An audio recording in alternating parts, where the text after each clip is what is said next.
Welcome in the number 2 team in the country, the UConn Huskies, trying to exact revenge for a loss that UConn gave Marquette just a little under a month ago, 81-53 in Connecticut. A couple of seniors going to be honored tonight inside Fiserv Forum, and they have had such an impact on this program. Unfortunately, one of them not playing tonight. Guard Tyler Kolek, who has an oblique injury, is not playing tonight, won't be playing this weekend at Xavier either.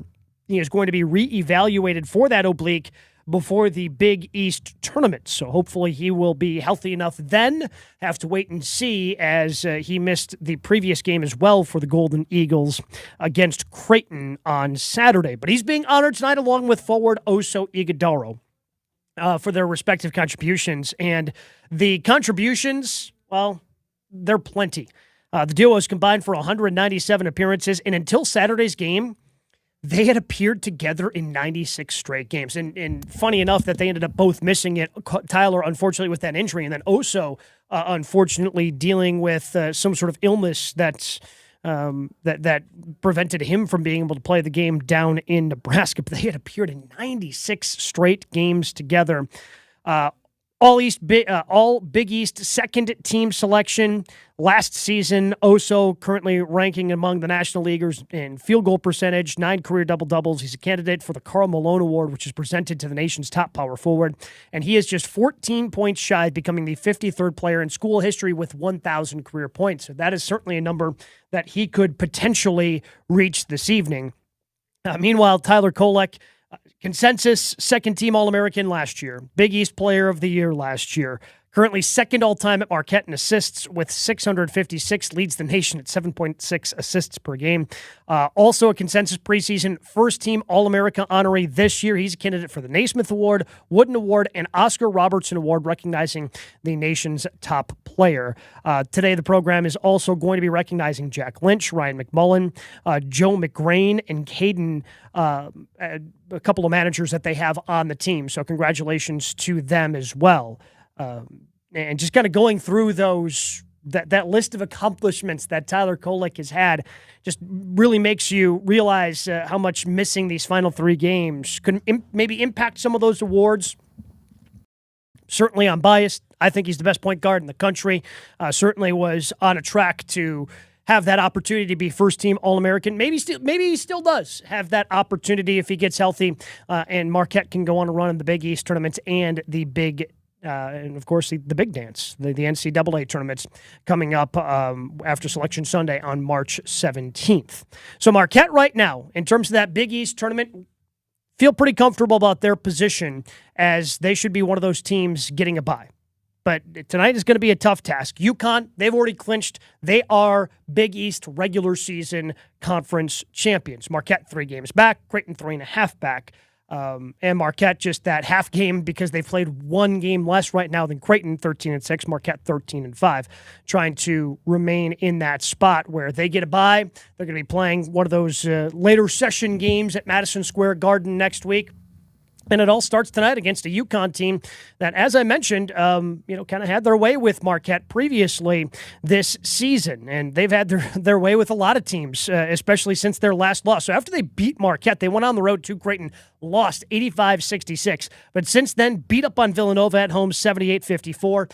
Beat up on Seton Hall at home, 91-61. This is a team that, of course, national champions a season ago, and they are playing with a vengeance. But we'll take a closer look at that Creighton game to see what the Blue Jays did to potentially slow down UConn, and can Marquette do some of those same things. And Marquette, even without Tyler Kolek, they put up a heck of a fight on the road at Creighton. Ultimately, defense wasn't enough.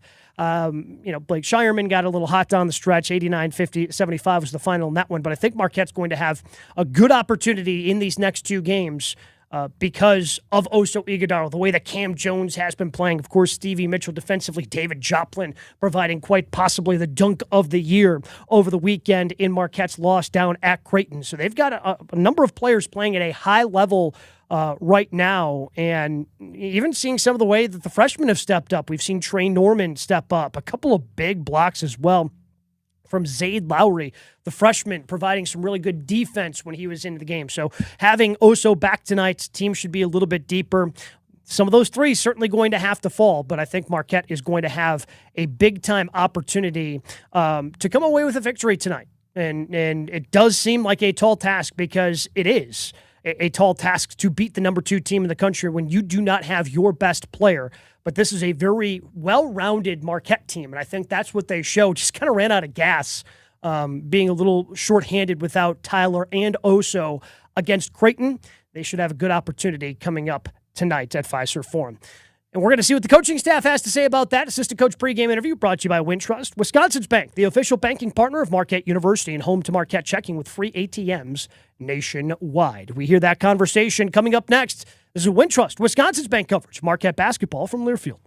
Golden Eagles fans, open a Marquette checking account with Wintrust Wisconsin's Bank and score perks like a $50 opening bonus with qualifying activities, no monthly fees, free ATMs nationwide, and your very own MU Golden Eagles debit card.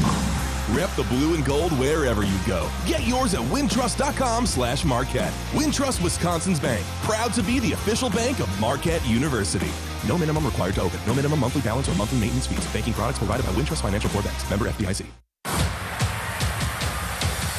Make it a real Mad March with a playoff payout at Potawatomi. Every week, you could score your share of $100,000 in cash and free play. Play this March for drawing entries. Win each Thursday. Plus, the prizes refresh every week for even more winners. The playoff payout at Potawatomi, Milwaukee. It's anyone's game. For more details, visit paysbig.com/payout. Must be 21 and a club member to play. Hey Marquette fans, we know your love for Marquette basketball runs deep. We feel it too here at Software One. And just like Marquette, Software One plays to win. Ready to scale your cloud environment? Need help with tech spend? As the official software and cloud services partner for Marquette Athletics, Software One is a one-stop shop for all your software and cloud needs. Plus, we've got the home court advantage, headquartered right here in downtown Milwaukee. Call us at 1-800-444-9890 or visit us at softwareone.com. I'm Sawyer. And I'm Shannon. Together, we're Twin Stunts, the only twin motorcycle freestyle show in the world. We are born and raised in Wisconsin, so we want all our fellow cheeseheads to know that even though we clutch it up, hit 12, and drift in our show, we would never do it on the open road. And there's another thing we would never do on the road. Drive drunk. Drive sober or get pulled over. Together, we can save lives. Learn more at zeroinwisconsin.gov. Wisconsin DOT. Continuing the Marquette game plan, Marquette at home against UConn. Homer along with assistant coach Neil Berry. And again, our pregame interviews brought to you by Wintrust, Wisconsin's bank. Marquette, UConn, let's go. Let's tip it up and go. How was my Neil Berry? Pretty good? Yeah, we're ready. We're excited. It's good to have Oso back with us tonight. Obviously last time we rolled out against these guys, they clearly got the better of us, but our guys they're excited. Obviously, senior night, the opportunity to honor Tyler and Oso. It sucks that Tyler can't play, but he's working his way back, and our guys they're looking forward to this one. They understand that it's a really good team on the other side that's playing really good, and you've got to be on point to kind of go at them and be at your best, but they're ready to go. We'll get to the game, but this is about Oso, and I'm curious, when you first met him or first saw tape or whatever, what he was then and what he is now. Man, he's grown so much. If we were to really go into everything, we'd miss the game if I kept talking about him that long. But, just the person he is above all else. Obviously, as a basketball player, he's made tremendous strides, but the man that he has become, the leader, the teammate, I don't think I've ever been around anyone like him before. And it's been really fun to kind of have a front row seat and watch him take off, watch his growth, and we ain't, we have the senior night and you honor him and all that, but man, hopefully we get 33 more days with him, but yeah, he's a special young man. He really is. So if you had 30 seconds, only 30 seconds, and someone had never met him, What would you say in those 30 seconds? If he had daughters, he's a man that you would be more than happy to marry your daughter. And he's incredibly intelligent, incredibly competitive. He's a winner. I mean, literally in all walks of life. Not just, we get to see it out here in between the lines, but it's much greater than that. So we've been very fortunate that he's been with us. 30 seconds. No, 30 seconds. You never mentioned basketball. Well, I did say he's a really good player. Yes. But it's much more about that. The same with Tyler. But yeah, obviously the fans get to see what he does out there on the floor, and he is really good at that too. He's probably Coach shared it last night with our team dinner. He's probably the most unique player Coach has ever coached, and I think that would go the same for our whole staff. So I keep saying we're grateful he's with us. All right, let's get to Tyler Kolek, because I think from day one, I'm guessing everybody on this staff thought this is a special player, and he's going to become a special player at Marquette. Am I right? Yeah. 15 months ago, everybody was telling us we need to get another big guy and that our point guard couldn't shoot. It's both of them, like the competitive character that both those guys have is something you just can't teach. Tyler's, man, he really is. You hear like, oh, he works a lot or he's a gym rat. Like, no, he really, it's a real thing with him. And you guys see the fire that he plays with, and he can cross the line every once in a while, but we need that. And man, he and Oso together, along with Coach and the rest of our supporting cast have, they've put us back on the map. We're going to miss them. They've kind of shown the way for these younger guys. So, like I said, we want to honor them tonight, but then we want 33 more days with them. All right. Last question. You get to be the judge. I claim Tyler Kolek changed his three-point shot and is a hierarchy shot. I don't say it's a rainbow. I call it a hang time three. Tony says, I'm not so sure. So you tell me, did the height of his arc on his three-point shot change at all at some point midway through this season? Maybe at some point. Now, he tinkers with his shot a lot. He's literally lives in the gym. So, one time he's shooting one way, the next shot he's shooting another way. He's just kind of, he's a little crazy, if you hadn't, in a good way. So I got to ask him, I guess. Yeah, ask him. He'd be able to tell you more than I would, but he makes it right now. So whatever he's doing, stick with it. All right, lastly, 60 seconds on the game. What has to be done, without Tyler and just playing UConn? Above all else, we have to play Marquette basketball, and from a defensive standpoint, there needs to be a level of violence. To beat these dudes, you can't tiptoe in there. We need it like what we had at the Garden when Cam walked right through the middle of their huddle last year. You got to have that kind of stones to you to get for this one, and we got to fight them. We got, from a simple standpoint, we do have to do a great job getting back in transition. They're a great offensive rebounding team. Their coach said we're not a good defensive rebounding team. So, we'll see what happens. Hopefully our guys, play with a level of fight and violence on the glass tonight. And offensively, we've got to do a great job of sharing the ball and trying as best we can to give them on the move and not settle for quick shots. We got to make them guard. But again, we need to fight. We really do. And that the couple times we beat them recently, we've done that, and that's what we need to do tonight. And expect that they're going to fight too. They got a heck of a culture and a team and program too. But let's go see what we can do. Well, thanks for the longest interview ever. And good luck. Play well. Appreciate you. Marquette assistant coach Neil Berry. Marquette hosting UConn. Marquette basketball from Learfield. You know how it feels to be recognized? Hey, Kathy. Hey, to feel like you belong? What if your health insurance made you feel that way? Hi, Kathy. How are you? Good, thanks. Hi, I'm Kathy Mahaffey, CEO of Common Ground Healthcare Cooperative, with health insurance for individuals, families, and small businesses that truly cares about the members it serves. Morning, Kathy. Morning. Maybe it's time to wake up to better health insurance. March Madness at Buffalo Wild Wings. Beer, wings, basketball everywhere. This really is my happy place. Are you kidding me? Yeah, you just feel the good vibes. That's it. I'm done. I will never watch another game. I'm just going to find a patch of grass and lay there forever.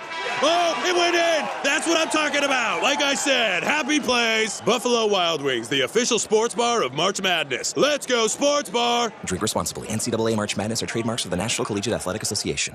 Tour, shop, and dine on the Harley-Davidson Museum campus, celebrating over 15 years as one of Milwaukee's top tourist destinations. Set on a 20-acre park-like campus with plenty of free parking, the HD Museum offers riverfront dining at Motor Bar and Restaurant, one-of-a-kind shopping at 2 retail stores, and a calendar full of events. Take a tour to see the newest exhibit, Mama Tried, bringing it together. And don't miss the Experience Gallery, where visitors can interact with the newest Harley-Davidson models. Plan your visit today at hdmuseum.com. It takes a team to meet just about any goal. That's true on the basketball court as it is in the office, so it's good to know you have the Gordon Flesh Company on your side. For more than 60 years, GFC has been providing cutting-edge office technology for companies of all sizes. And as the nation's largest Canon dealer, GFC delivers the latest office technology, serviced and supported by the most experienced professionals in the industry. That's business technology, managed. Visit gflesh.com to learn more. Senior night inside Fiserv Forum. Marquette taking on the number 2 team in the country, the UConn Huskies. Going to take a closer look at a couple of games from UConn not that long ago, the last time they played Marquette, and then the next game after that. They were able to blow out Marquette up there in Connecticut, 81-53. Marquette's offense shot below 37% as a team. They turned around, went down to Omaha, and Creighton ran them out of the gym, 85-66, because Creighton shot nearly 55% of a team, and they hit 14 out of 28 three-pointers. So let's take a look closer at what did not work for Marquette in that game. First of all, the turnovers. Had a lot of turnovers in that game. Tyler had 4. David Joplin had 4. 13 turnovers for Marquette, which, in a college basketball game is, it's not exorbitantly high. It's a little more than what you'd like to see for Marquette, but they did not force that many turnovers. Not very many times this year has Marquette had more turnovers than their opponent. That UConn game was one of them, as UConn turned it over only 12 times. Just heard Coach talking about it with Homer in that, UConn likes to think of themselves as a good offensive rebounding team. Well, it's because they are. 18 offensive rebounds. Donovan Clingan had 5 of those en route to his double-double of 17 points and 10 rebounds in that win for UConn. So Marquette has to find a way to be better on the defensive glass to keep UConn off and giving them the second chance opportunities. Because when you take a look at it, that's what created extra possessions for UConn. Didn't necessarily matter in that game 3 weeks ago, but it could certainly matter in tonight's game. UConn shooting 6 more free throws than Marquette, and they took 6 more shots from the floor. Those things certainly matter. The other thing, Marquette did not shoot well at all from downtown, 5 of 23.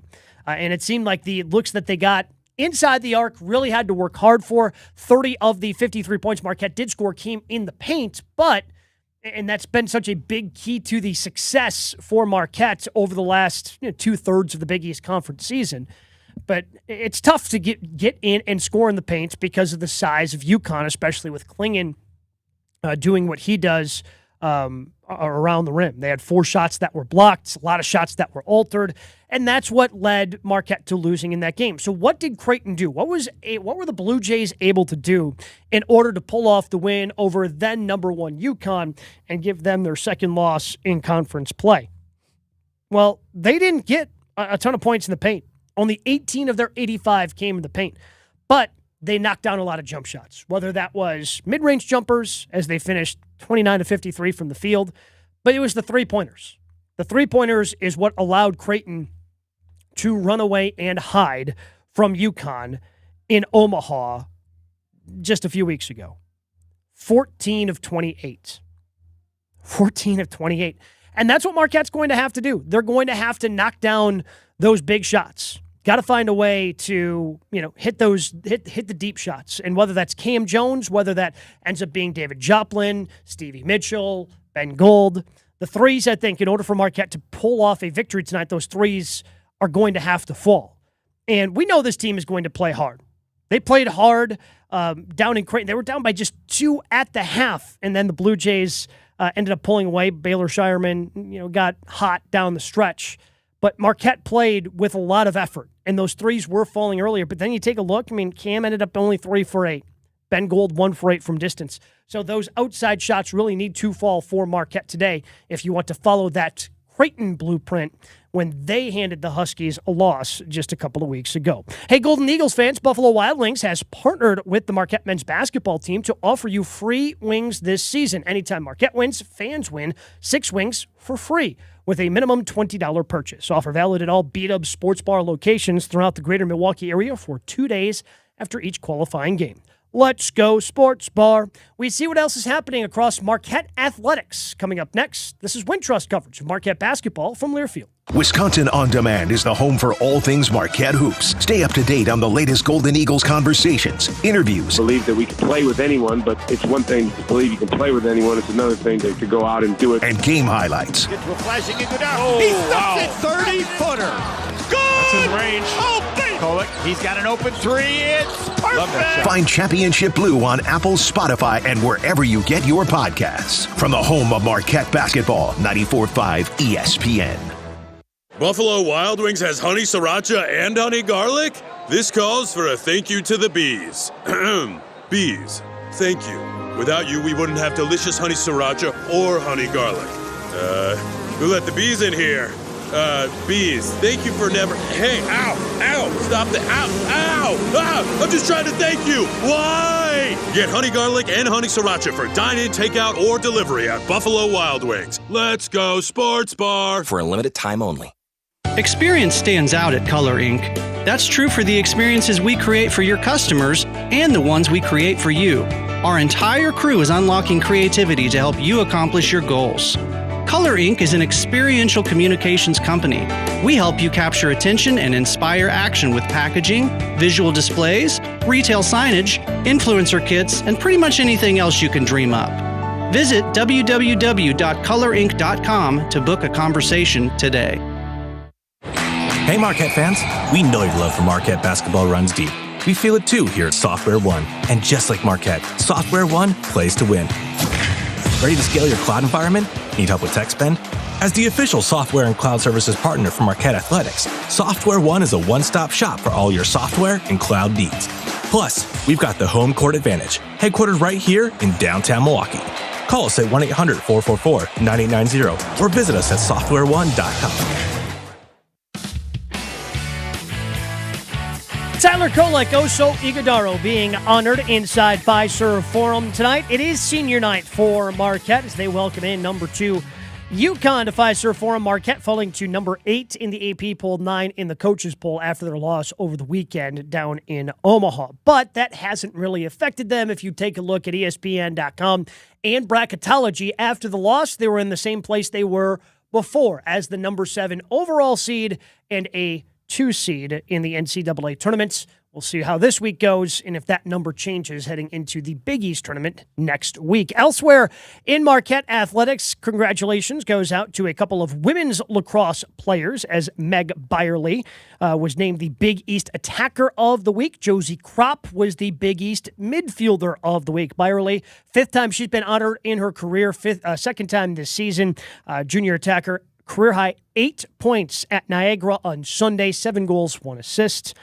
So congratulations goes out to her and Josie Kropp. It was the first time she was honored in her career. She tallied 32 draw controls in her last 2 games. Next up for Marquette, they'll be hosting number 19 Colorado here in Milwaukee coming up on Friday. If you want to go check out the game, face off from Valley Fields, 3 p.m. Central Time. The women's basketball team starts the Big East tournament coming up on Saturday. A game that's going to be tipping at 1:30 p.m. Marquette, one of the 5 teams to earn a bye into the quarterfinals, finishing in 5th place during the regular season. They'll be taking on a Villanova squad at Mohegan Sun Arena in Connecticut. UConn, the number 1 seed. So they'll be taking on Villanova. That team beat them twice throughout the regular season, but they were close games. So certainly Marquette will have an opportunity to win that contest. If you're interested in following along, you can check out that Villanova-Marquette women's basketball game in the quarterfinals on Saturday, 1:30 tip time on FS2. Meanwhile, the Big East did announce on Tuesday the creation of the Big East Basketball Legends Recognition Program. So what does that mean?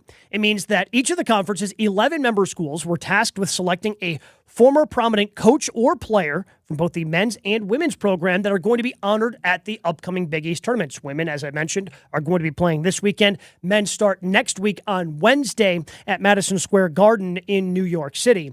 The women's basketball legends are going to be recognized during the quarterfinals, March 9th at Mohegan Sun Arena.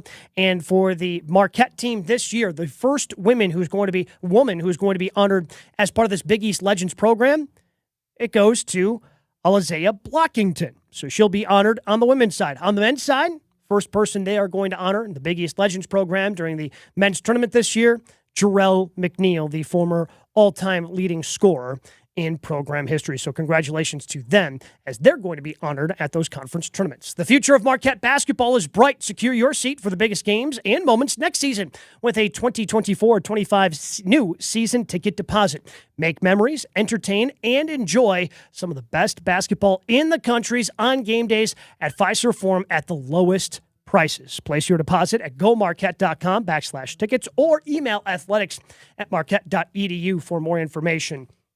If you have not been to a game inside Fiserv Forum, atmosphere has been electric all season long. Expecting no different tonight for the men's basketball team as they take on UConn. Speaking of that game, give you some keys to victory for the men's side as they get ready to take on that number 2 Husky squad. That's coming up next. This is Wintrust, Wisconsin's bank coverage of Marquette basketball from Learfield. That to-do list you have needs one more thing. Chill. It's an easy thing to do. Just crack open an ice-cold Coors Light and chill. Take the afternoon off and binge watch anything. Go to happy hour and stay for a couple hours. Who's counting anyways? Or hang out with just your dog because you've had enough human interaction this week. Whatever you do it with a Coors Light. Mountain cold refreshment made to chill. 2024 Coors Brewing Company, Golden, Colorado. Celebrate responsibly. It takes a team to meet just about any goal. That's true on the basketball court as it is in the office, so it's good to know you have the Gordon Flesch Company on your side. For more than 60 years, GFC has been providing cutting-edge office technology for companies of all sizes. And as the nation's largest Canon dealer, GFC delivers the latest office technology, serviced and supported by the most experienced professionals in the industry. That's business technology, managed. Visit gflesch.com to learn more. March Madness at Buffalo Wild Wings. Beer, wings, basketball everywhere. This really is my happy place. Are you kidding me? Yeah, you just feel the good vibes. That's it. I'm done. I will never watch another game. I'm just going to find a patch of grass and lay there forever. Oh, it went in. That's what I'm talking about. Like I said, happy place. Buffalo Wild Wings, the official sports bar of March Madness. Let's go, sports bar. Drink responsibly. NCAA March Madness are trademarks of the National Collegiate Athletic Association. Located on the Harley-Davidson Museum campus in downtown Milwaukee, Motor Bar and Restaurant offers hospitality, engaging programming, and spirited food and beverage. We are an iconic Milwaukee eatery with a Midwestern attitude. The menu is focused on American and Wisconsin classics, like our Fat Boy Burger and a variety of mac and cheese plates and barbecue, plus our all-you-can-eat fish fry every Friday. Head to motorrestaurant.com to see the latest happenings, specials, and a full menu.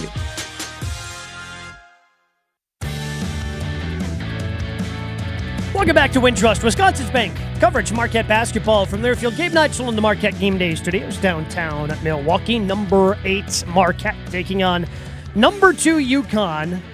Game going to be tipping a little bit later tonight. Senior night festivities happening inside Fiserv Forum. So even though that tip time listed at 7:30, going to be tipping a little bit closer to 7:45. So let's give you some keys to victory for Marquette tonight. Again, we know there's no Tyler Kolek. If you happen to miss that news earlier this week, Marquette's putting it out there on their social media accounts that Tyler going to be missing the rest of the regular season. So no Kolek tonight, no Kolek coming up on the road at Xavier on Saturday afternoon. He will be reevaluated before the Big East tournament next week in New York. And after that, they'll see what the oblique injury is like.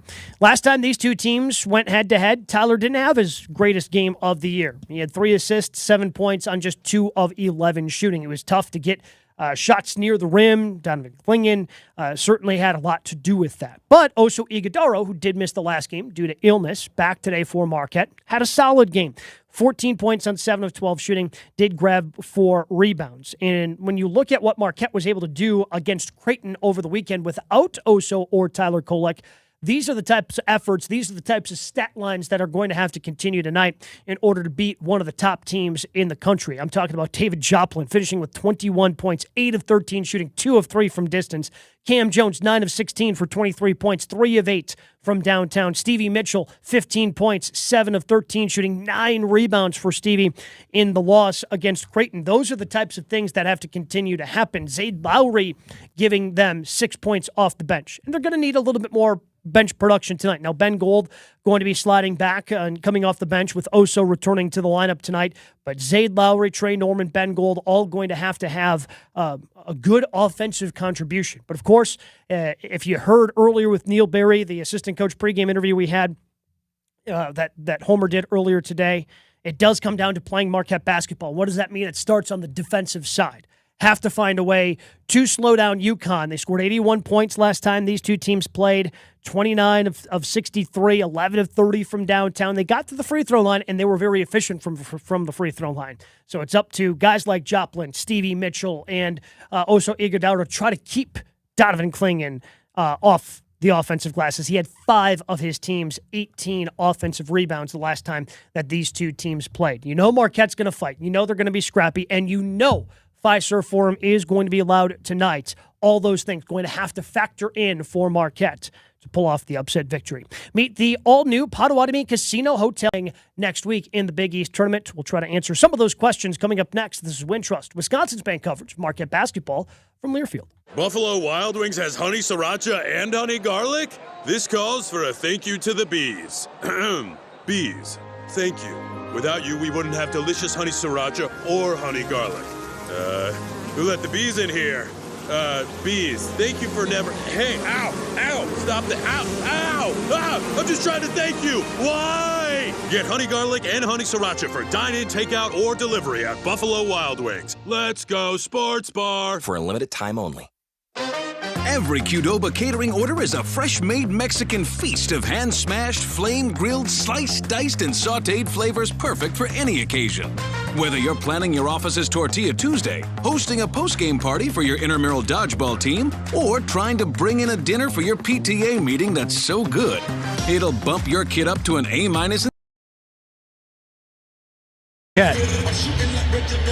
UConn, meanwhile, will start their regular group, beginning with Tristan Newton, a grad guard, 6'5", 195, El Paso, Texas, transfer from East Carolina. Steph Castle, freshman guard, 6'6", 215, Covington, Georgia. Alex Caravan, redshirt sophomore forward, 6'8", 220, Southborough, Mass. Cam Spencer, grad guard, 6'4", 205, Davidsonville, Maryland. Donovan Clingan, sophomore center, 7'2", 280, Bristol, Connecticut. The head coach is Dan Hurley. The associate head coach, Giovanni Young, assisted by Tom Moore and Luke Murray. The officials tonight, Brian O'Connell, Lamar Simpson, Roger Ayers. Coming up, more X's and O's from Wayne Norman as UConn gets set to take on Marquette for the second and final time this season. From Brown Paint, Harrison Scott, this is UConn basketball on Learfield. The Xerox Company is a proud sponsor of the UConn Huskies. We're Connecticut's largest provider of leading Xerox office technology, workflow automation, managed print services, software solutions, and audio-visual technology. We operate locally to offer you superior service and support, combined with the most advanced technology available in the industry. Our sales professionals make it their business to understand. That one was played in New Jersey. Seton Hall now 19-11 overall, 12-7 in Big East Conference play. More on that record in just a moment. Meanwhile, Butler leads Xavier 37-24 at the break. When you take a look at bracketology over at ESPN.com and Joe Lunardi, who does such a good job of it, the Big East littered with bubble teams. Villanova, earlier today, they were listed as the last team with the last 4 bye. Last 4 in, Seton Hall. Maybe those two teams end up flipping after the FLY.com. LazFly is the official parking company and a proud supporter of UConn Athletics.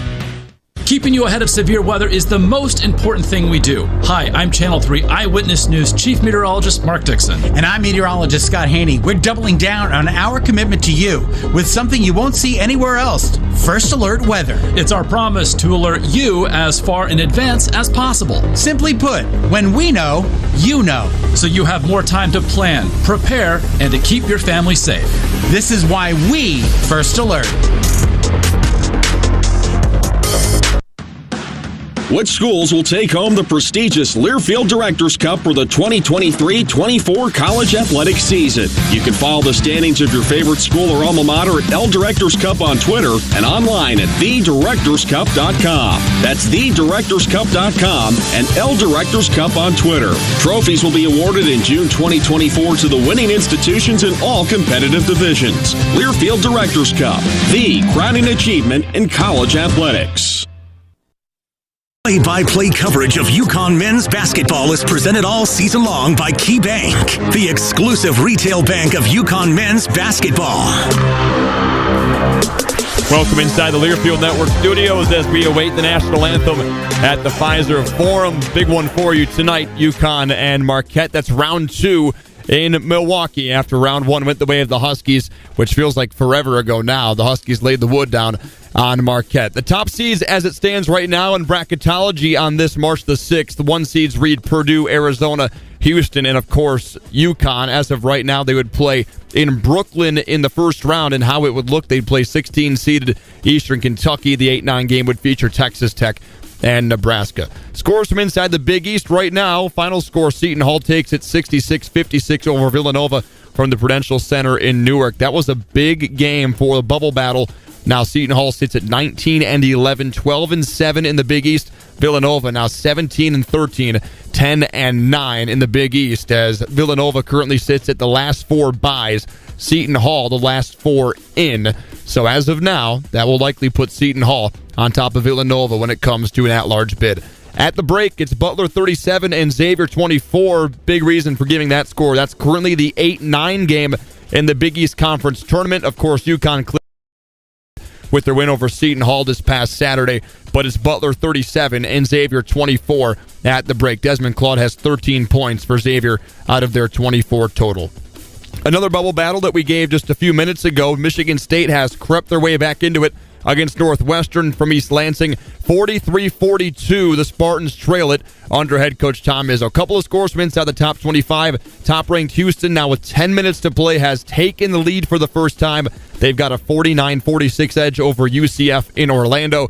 And number 4, Tennessee, is having no problem in Columbia against 17th-rated South Carolina, 53-41. 3 games still yet the tip. They come at 9 o'clock. 2 of them do. Number 6, Iowa State will host number 20, BYU. 15th-rated Kentucky against Vanderbilt and Lexington. And finally, out west, San Jose State will host number 22, Utah State. Ready for some fun with the fellas? Let's send it back to the Pfizer Forum. Wayne Norman with his keys to the game.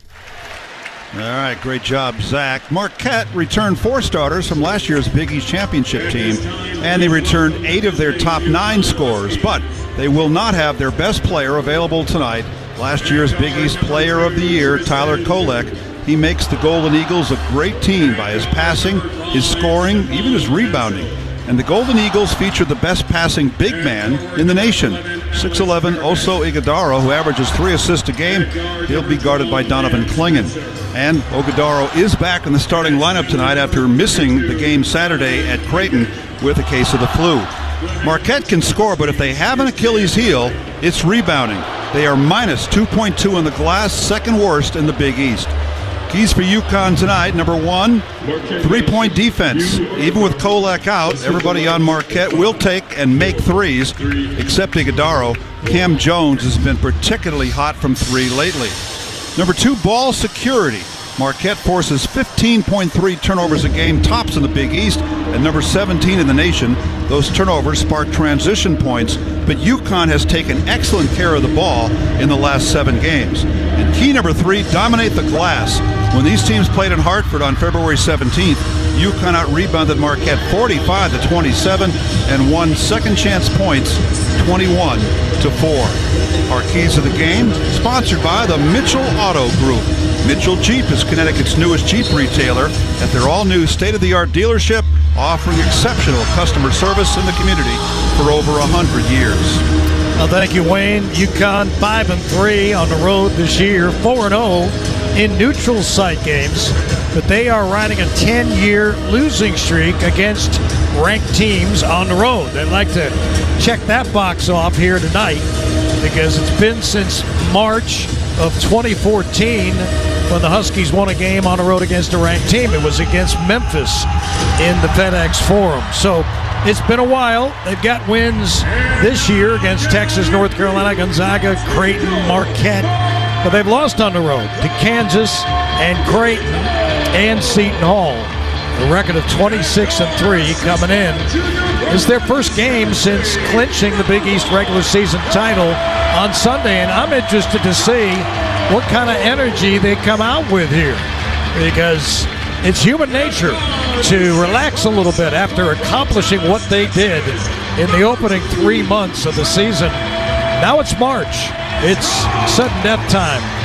Mistakes can cost you your season, although that won't happen tonight. It's kind of a mindset you have to get into. Back on February 17th in Hartford, top-ranked UConn beat number 4 Marquette 81-53. Donovan Clingan shot 7 of 8 from the floor at 17 points and 10 rebounds. And Tristan Newton further with a triple-double again. He had 15 points, 8 rebounds, 8 assists. And again, that rebounding edge, 45-27. And UConn assisted on 24 of their 29 field goals, an amazing percentage. Cam Jones had a kind of quiet 15 points to lead the way, but maybe one of the most significant stats in that game, aside from that rebounding number, was that UConn's defense held Tyler Kolek, and the primary defender was Steph Castle, the freshman. Kolek shot 2 for 11 from the floor in that game and was held to a season-low 3 assists. Obviously, Kolek not playing in this game today with the oblique strain suffered last week. They're holding him out for these last 2 games of the regular season. He will be re-evaluated before the Big East tournament next week. And Marquette is third in the conference in scoring, over 79 a game. They are fourth in defense, holding teams right around 69 a game.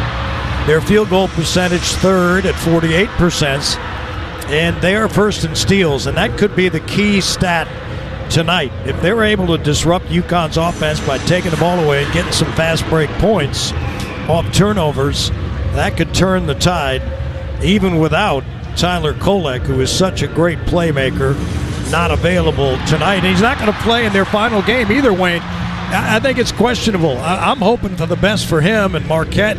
He gets to New York and he's okay, because you love to see the great players. I mean, we love to play against him. We love to see him.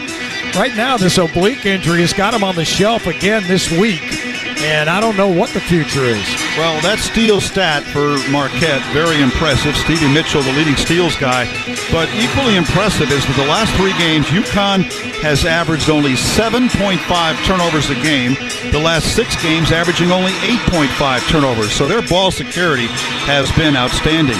And going back to the Kolek issue, yes, he leads the nation in assists per game, 7.6, 8.8 in Big East Conference games, and he has 15 points a game. But he's also their second leading rebounder behind Iguodala, who averages 8 rebounds a game in Big East Conference play.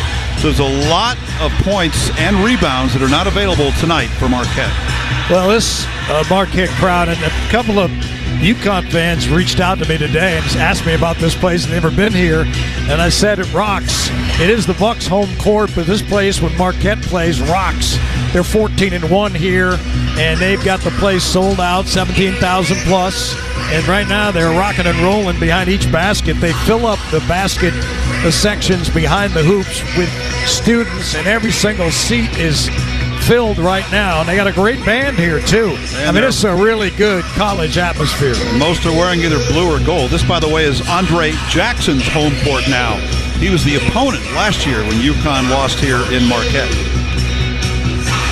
So UConn wears the road blue, and Marquette in the home white with some blue trim and gold trim. Marquette across their chest. UConn has UConn across theirs.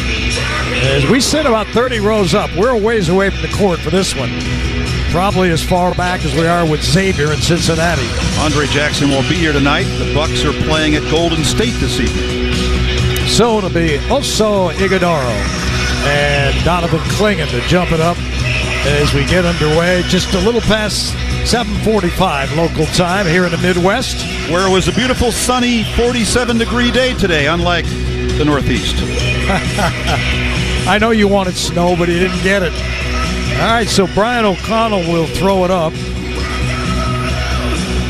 And we'll get this thing underway. It's one back by Clingan back to Carabano, hands it over to Spencer. And Spencer between the rings to our right. High post handoff Clingan. Deals it to Castle, who cuts back to his left. Dumps it down low to Clingan. Spins in traffic, put it up. Contact, no basket, no foul. And Marquette has it. And here's a drive down the baseline by Chase Ross. Kicks it back outside to Stevie Mitchell. Now at the high post to Iguodaro. Top of the key. Dribbles to his right, and he hands it off to Cam Jones. He spins down the baseline on Castle. Try to work him. And he put up a little jump hook that rolled in and out. And it's rebounded by the Huskies. Castle front court right at the right wing. Skips it left to Caraban. Caraban on the left sideline. A high post handoff to Clingan. A lot of pressure by the Golden Eagles defense. Backdoor cut. It's Spencer, and his shot is blocked by Chase Ross at the rim. Back come the Golden Eagles. Spinning in traffic and backing it outside of Stevie Mitchell's. He drives on Caraban, and he missed a layup left-handed.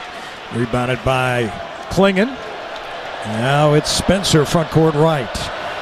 On the left sideline, he gives to Castle. Castle with a crossover. He gives to Newton on the right sideline, guarded by Mitchell. Newton out front to Clingan. Clingan at the high post right, and a handoff to Newton for three. And Newton delivers the three for the first bucket of the ball game. It's a triple. UConn leads 3-0. Golden Eagles and the attack on the baseline by Chase Ross. He almost threw it away, and he did throw it away.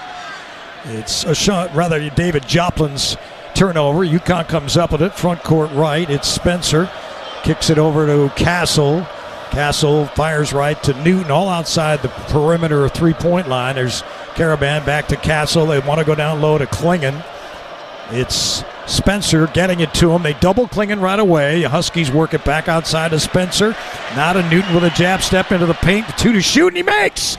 Right down the middle of the lane. The floater is good by Newton, and UConn leads 5-0. Marquette, front court left. Iguodaro going to the basket. Over Clingan. Blocked. Puts up a jump hook short. Rebounded by Clingan, and he hands off to Castle. Step to the front court right. Top of the arc. Drives to the basket. Gets bumped. Banks it up. In and out. Rebounded by Joplin.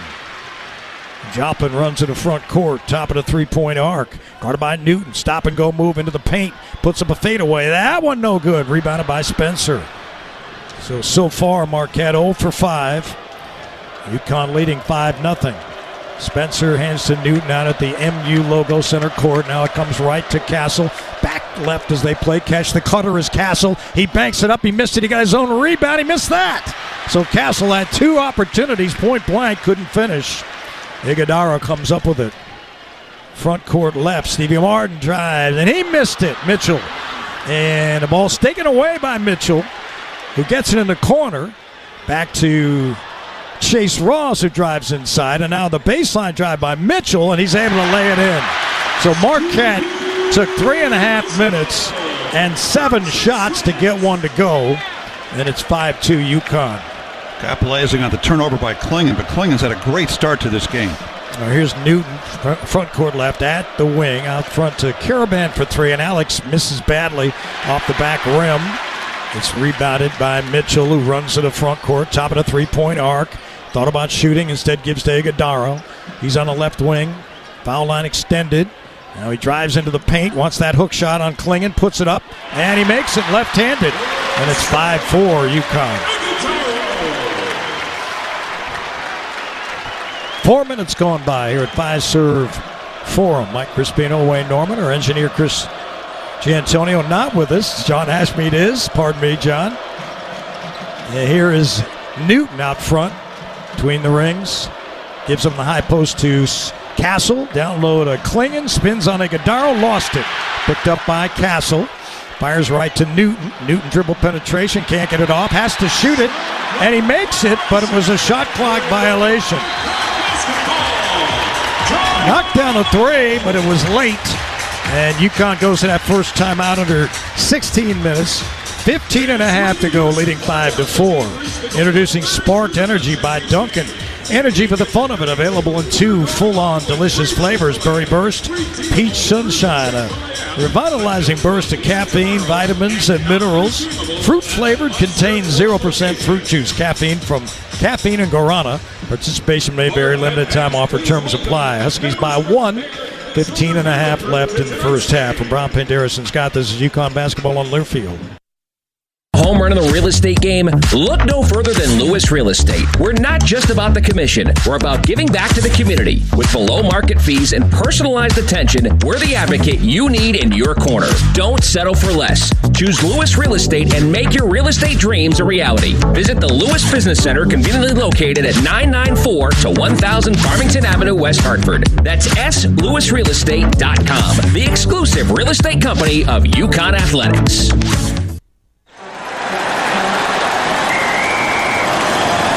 SeatGeek's the ticketing app for fans like the sideline shot caller. Come on, boys, pick up the pace! SeatGeek got him a great deal on seats right near the action, so when he yells, "What are you doing?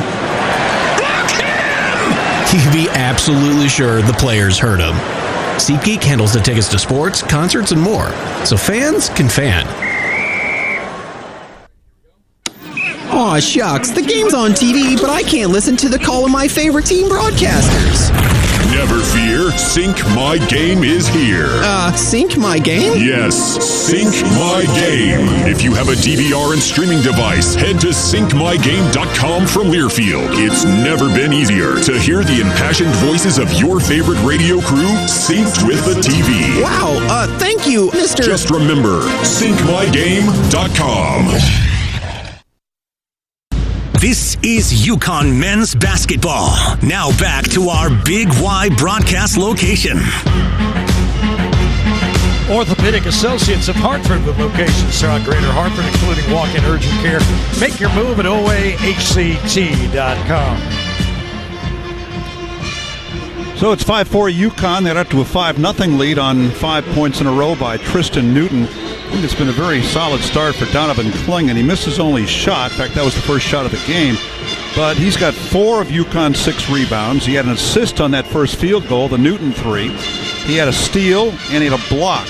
Meanwhile, Stevie Mitchell, a guy that's getting the start in place of Tyler Kolek, he's got one of the 2 field goals for Marquette. Both teams are 2 for 8 from the floor, and Marquette, which takes a lot of three-pointers on the season, they're number 33 in the nation in 3 points attempted, number 34 in three-pointers made, but they've not taken a 3 yet. They've done their damage inside the paint, while UConn with that Newton 3 is from the arc 1 for 2 so far. Yeah, Marquette has something UConn does not have this year, and that's a win over Kansas. They also have a victory over Illinois, Texas, and Creighton here in this building. They have losses to Purdue, Wisconsin out of the Big Ten, and at Creighton most recently. So they've had a pretty good schedule in terms of opponents. Samson Johnson in the game for Klingon.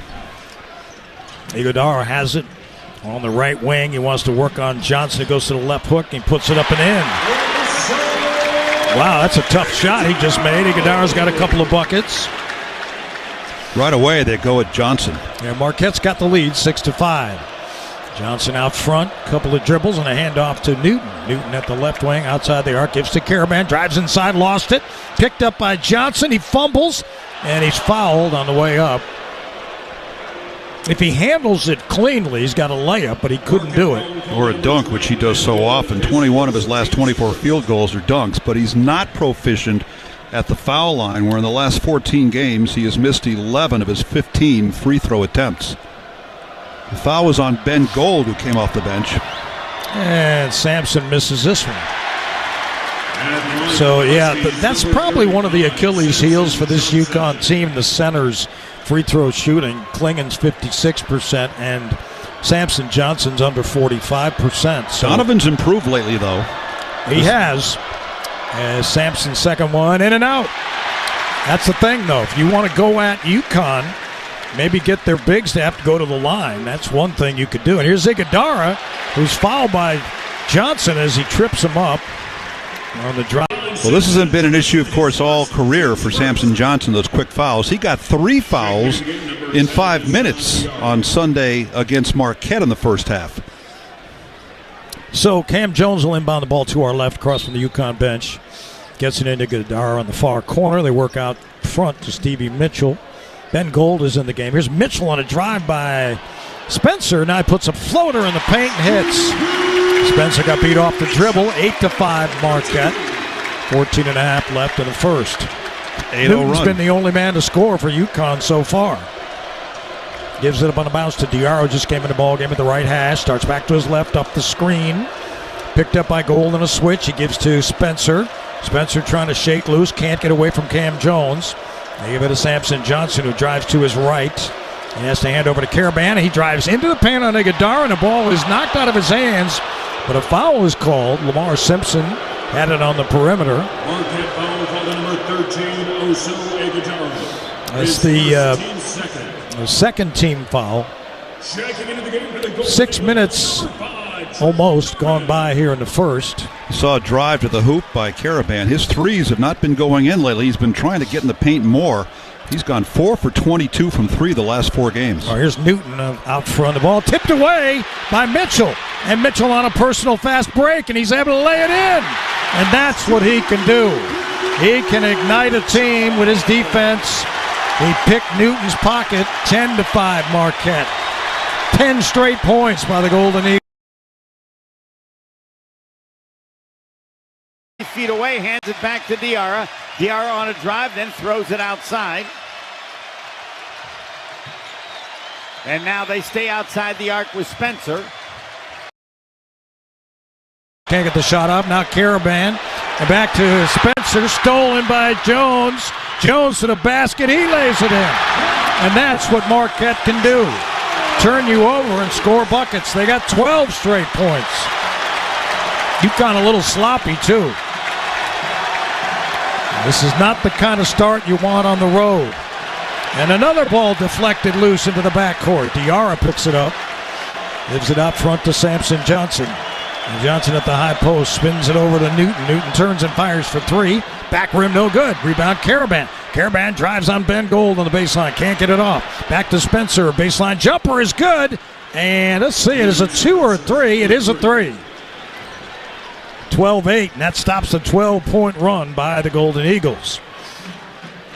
Cam Jones with it. Drives inside.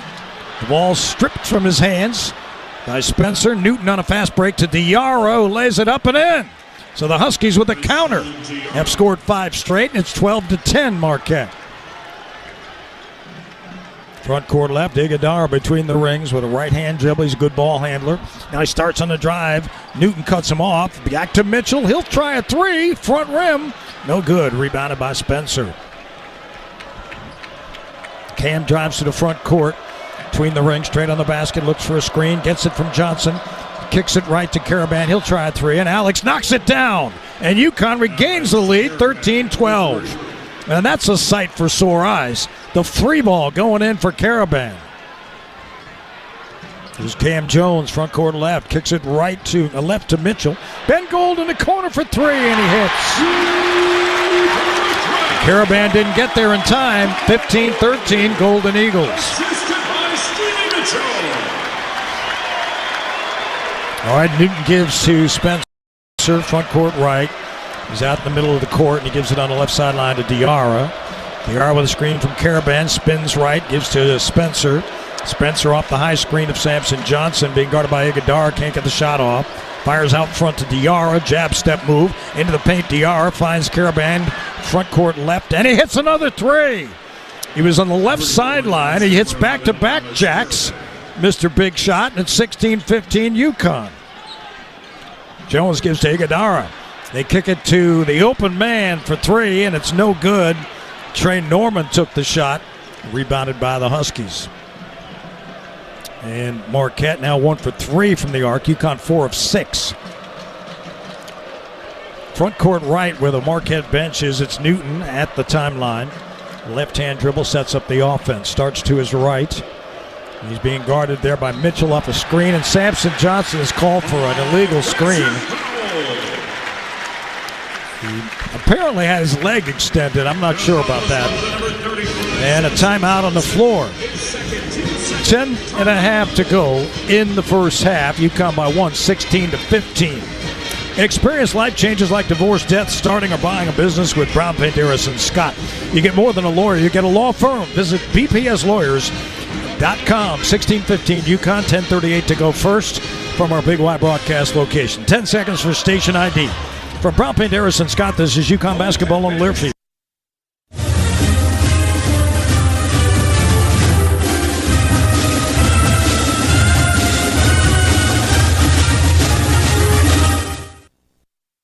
A small moment like, what's it like to have a yard? Can lead to an even bigger question like, am I ready to buy a home? And that's the type of moment where we'll meet you, prepared to talk about everything you need to know when applying for a mortgage, so you can try to turn those backyard dreams into reality. Paul? Yes? Question. Are you a hammock person? You know, I think I might be. For every financial need, we'll meet you in the moment. KeyBank opens doors. NMLS 399797, Equal Housing Lender. We're back in 60 seconds after this from your local station. This is the UConn Sports Network from Learfield. That driving high is illegal everywhere? A catchy song, of course. You can run, but you can't drive high. You can run, but you can't drive high. Friendly reminder, don't drive high. If you feel different, you drive different. Brought to you by NHTSA and the Ad Council. When it comes to making plans, you are the best. What about those round trips, which are perfect on your way there and perfect on your way back? Or those meetings with friends, surprise parties, camps, birthdays. The same way you plan for the important moments, start planning to protect you and your loved ones from a natural disaster. Sign up for local weather and emergency alerts. Prepare an emergency kit and make a family communications plan. Get started at ready.gov/plan. Brought to you by FEMA and the Ad Council.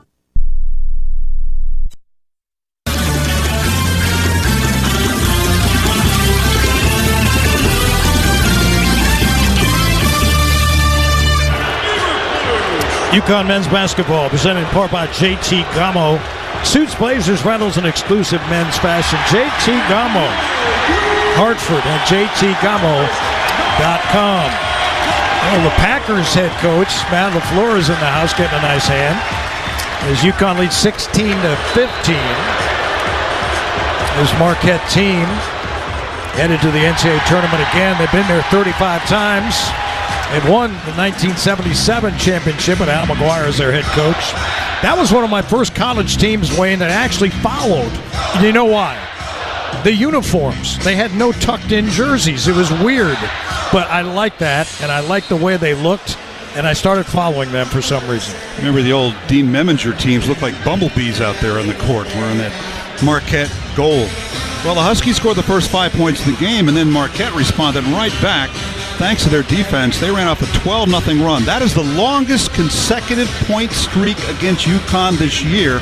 Just the 7th time a team has had a double-digit point streak. But the UConn fans had to like the fact that UConn responded to that by an 8-0 run of their own. A couple of three-pointers in there, Spencer and Caravan. And then Caravan had another one. And that's a really good sign. They're getting Caravan loose from three, and he's hitting three-pointers. But Johnson has 2 fouls now. Klingen back in. Zayd Lowry comes in, the freshman guard from Springfield, Missouri for Marquette. Jalen Stewart in for the Huskies as Marquette works in the front court left in their home whites. Here's Iguodala on a spin move and a power move in against Klingen, and he scoops it up and in. Iguodala, wow, what a move that was. He's got 6. 17-16 Golden Eagles. Here's Castle trying to drive right. He skips it left to Klingon, who hands back to Newton, gives out front to Jalen Stewart for three, and Jalen Stewart misses badly off the left side. He was wide open. Got to make those. Here is Marquette in the front court left. Chase Ross with it. Hands to Iguodala in a high post left of the lane. He skips it right. The drive along the baseline. The ball knocked out of bounds. Zayd Lowry tried to take it to the rim, but Castle cut him off and deflected the ball out of bounds. Stevie Mitchell comes back in. Cam Jones comes out. Castle had big game, 21 points on Sunday against Seton Hall. 0 for 3 at the other end for UConn. All right, so it's Jones to inbound. He gets it to Iguodala. Iguodala left-hand dribble. He's multi-dimensional. He tried to scoop it again. The same shot. He missed it from the left side of the lane. Now here's the Huskies on a breakout. Stewart, right sideline, out front to Castle. Left wing, it comes to Newton. Newton, the high post handoff to Klingon. He faces up against Iguodala, takes a couple dribbles left, now back to his right. Hands over to Castle. Castle into the paint, goes to the basket and lays it up and missed it again. Wow, he's missed 4 point blank tonight. Rebounded by the Golden Eagles. Iguodala, front court left, does a lot of ball handling out there. Skips it left to Stevie Mitchell. He's guarded by Castle. Now Mitchell starts to his right, down the right side of the lane. Nowhere to go. Back to Iguodala. Gets it back. They play catch. Mitchell being guarded by Castle. Nowhere to go. Back to the basket. Has to kick it out now on the right side. And he does get it over there to David Joplin, who fires a shot and missed it. Boarded by Diarra. Haas to the front court, drives to the basket, tried to scoop it up, missed it. And it's rebounded by Iguodala. 17-16, Marquette by 1, 8.5 to go in the first. Here's Joplin. Got away with a travel. He kicks it back to Iguodala. They kick it in the near corner. A little shake and bake move by Chase Ross, and he is blocked by Klingon as he ran into the paint. Diarra in the near corner to Castle, back to Diarra on the out front to Newton. Newton trying to drive by Stevie Mitchell, dumps down low to Klingon, and he's fouled.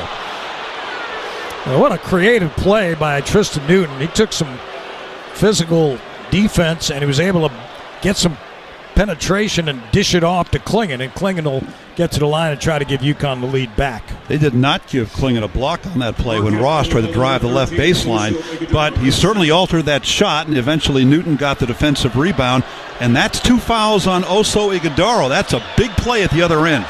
Klingon makes the first. Yeah, Iguodala had to come out of that game in Hartford as well with early foul trouble, and that's something that Shaka Smart can't really afford. They're going to go small now. Ben Gold comes in. He might play center. He is 6'11", although he's more of an outside type player. Klingon tries to knot this thing, and he does. So good to see Klingon shooting the ball well from the line, much better.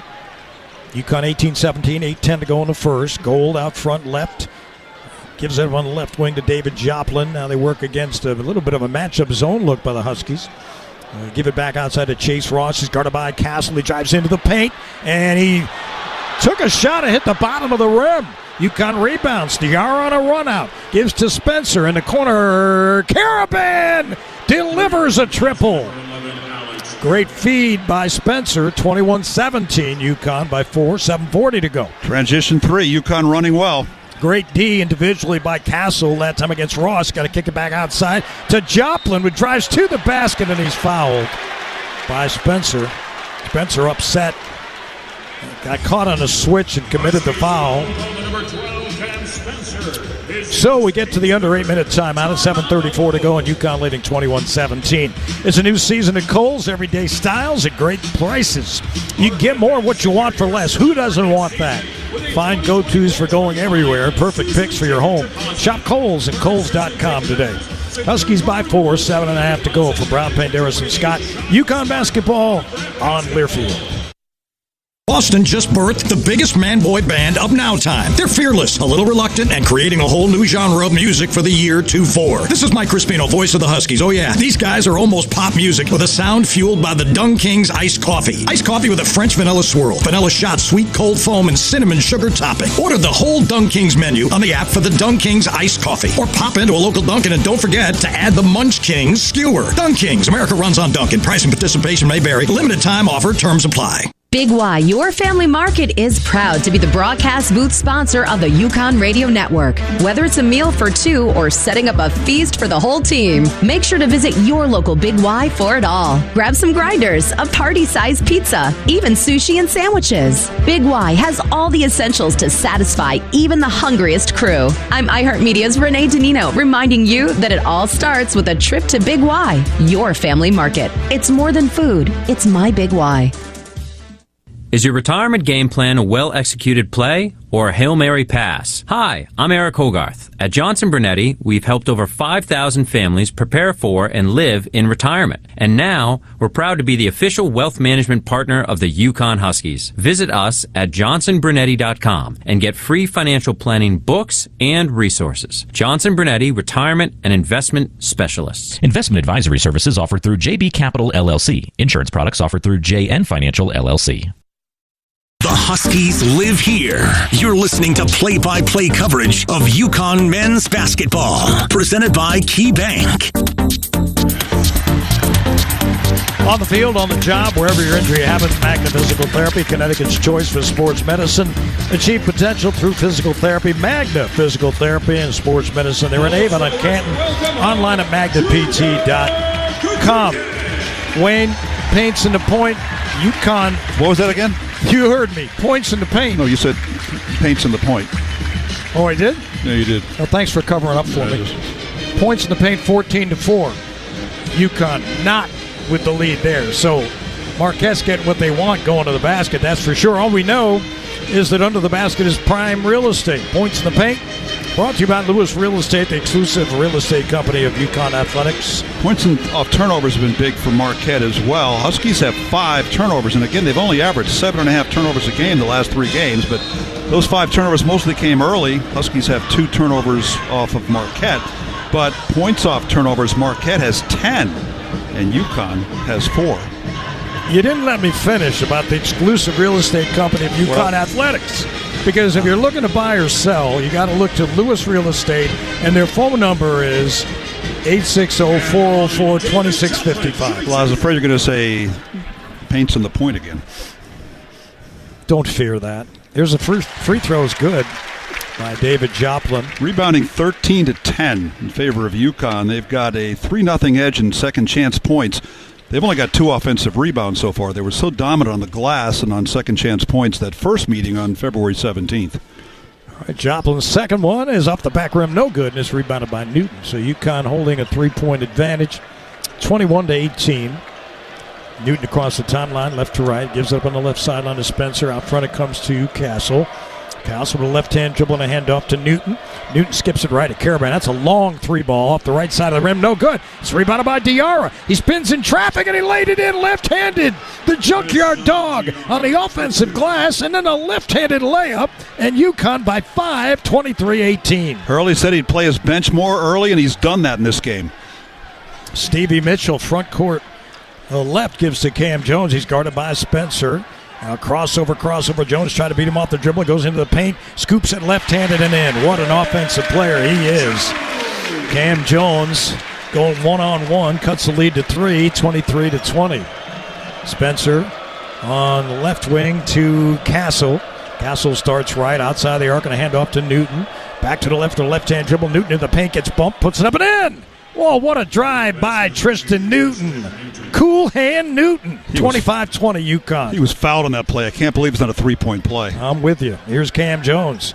Kicks it to Stevie Mitchell. He starts to his right. Outside the arc is in the right wing to the Yukon bench. He's at the right hash. Left-hand dribble. Gives it a bend goal. Takes a handoff. The attack mode by Stevie Mitchell. The ball comes loose. It's taken away by Castle. And now Spencer has it. He runs the break to Caravan. It's loose. Newton comes up with it. Gives back to Spencer in the right corner. Newton for 3, and he hits.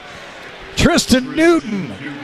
He let it fly on the Huskies lead by 8, 28-20. Huskies scoring again off turnovers. 6 for 10 from 3. Jones drives to the basket on the right side, and a foul is committed. I think it's going to be on Diarra. We shall see. And I'll tell you what, Yukon from 3 has been outstanding. 6 for 10 in the opening 14 minutes and 10 seconds. They are beating Marquette at its own game.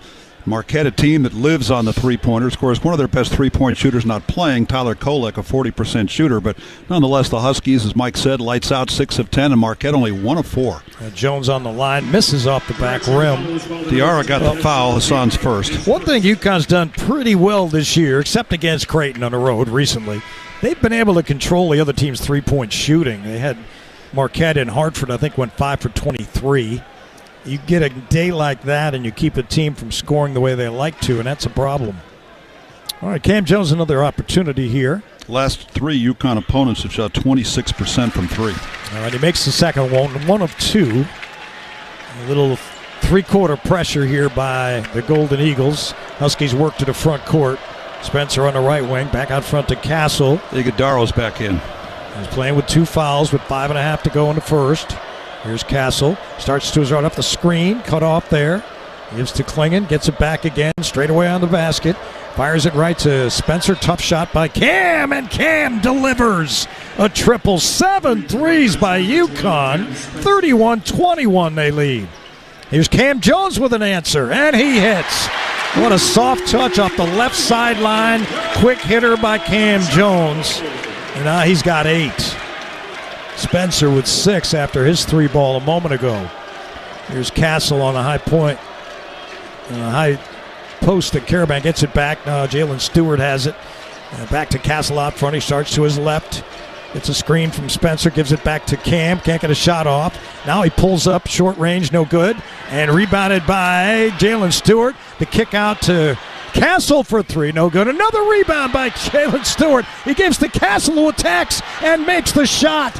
It was partially blocked originally by Iguodaro, but Castle got it back and laid in left-handed. 33-24 UConn. 4th chance basket by the Huskies. 4.5 to go here in the first.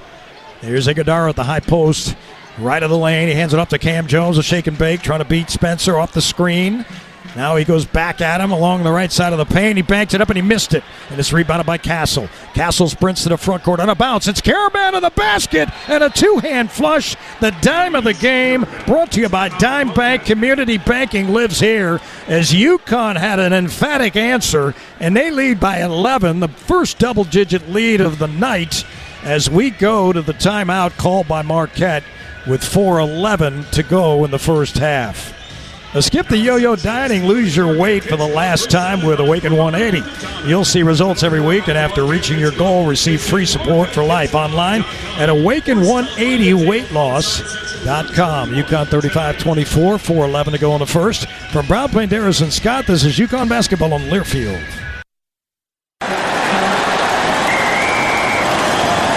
SeatGeek's the ticketing app for fans like the sideline shot caller. Come on, boys, pick up the pace! SeatGeek got him a great deal on seats right near the action, so when he yells, "What are you doing? Block him!" he can be absolutely sure the players heard him. SeatGeek handles the tickets to sports, concerts, and more, so fans can fan. We bleed blue. This is the UConn Sports Network from Learfield. My name is Teresa Barber. I was in the United States Navy and I served overseas in the Middle East and Africa. Early on in my career, I had a commander that taught our suicide prevention training, and the very next day he took his own life. 90% of suicide attempts involving a gun are fatal. My way of continuing my service is to help protect my community by being a responsible gun owner and by storing firearms safely. Store all your guns securely. Help stop suicide. Brought to you by End Family Fire and the Ad Council. This message is for Karina, our mom who finished her high school diploma at age 28. Hi, Mom. It's Emmettith and Nicholas. Congratulations on getting your diploma. You worked so hard and have taught us so much. We love you. When you graduate, they graduate. Finish your high school diploma for you and for them. Visit finishyourdiploma.org to find free and supportive adult education centers near you. Brought to you by the Dollar General Literacy Foundation and the Ad Council.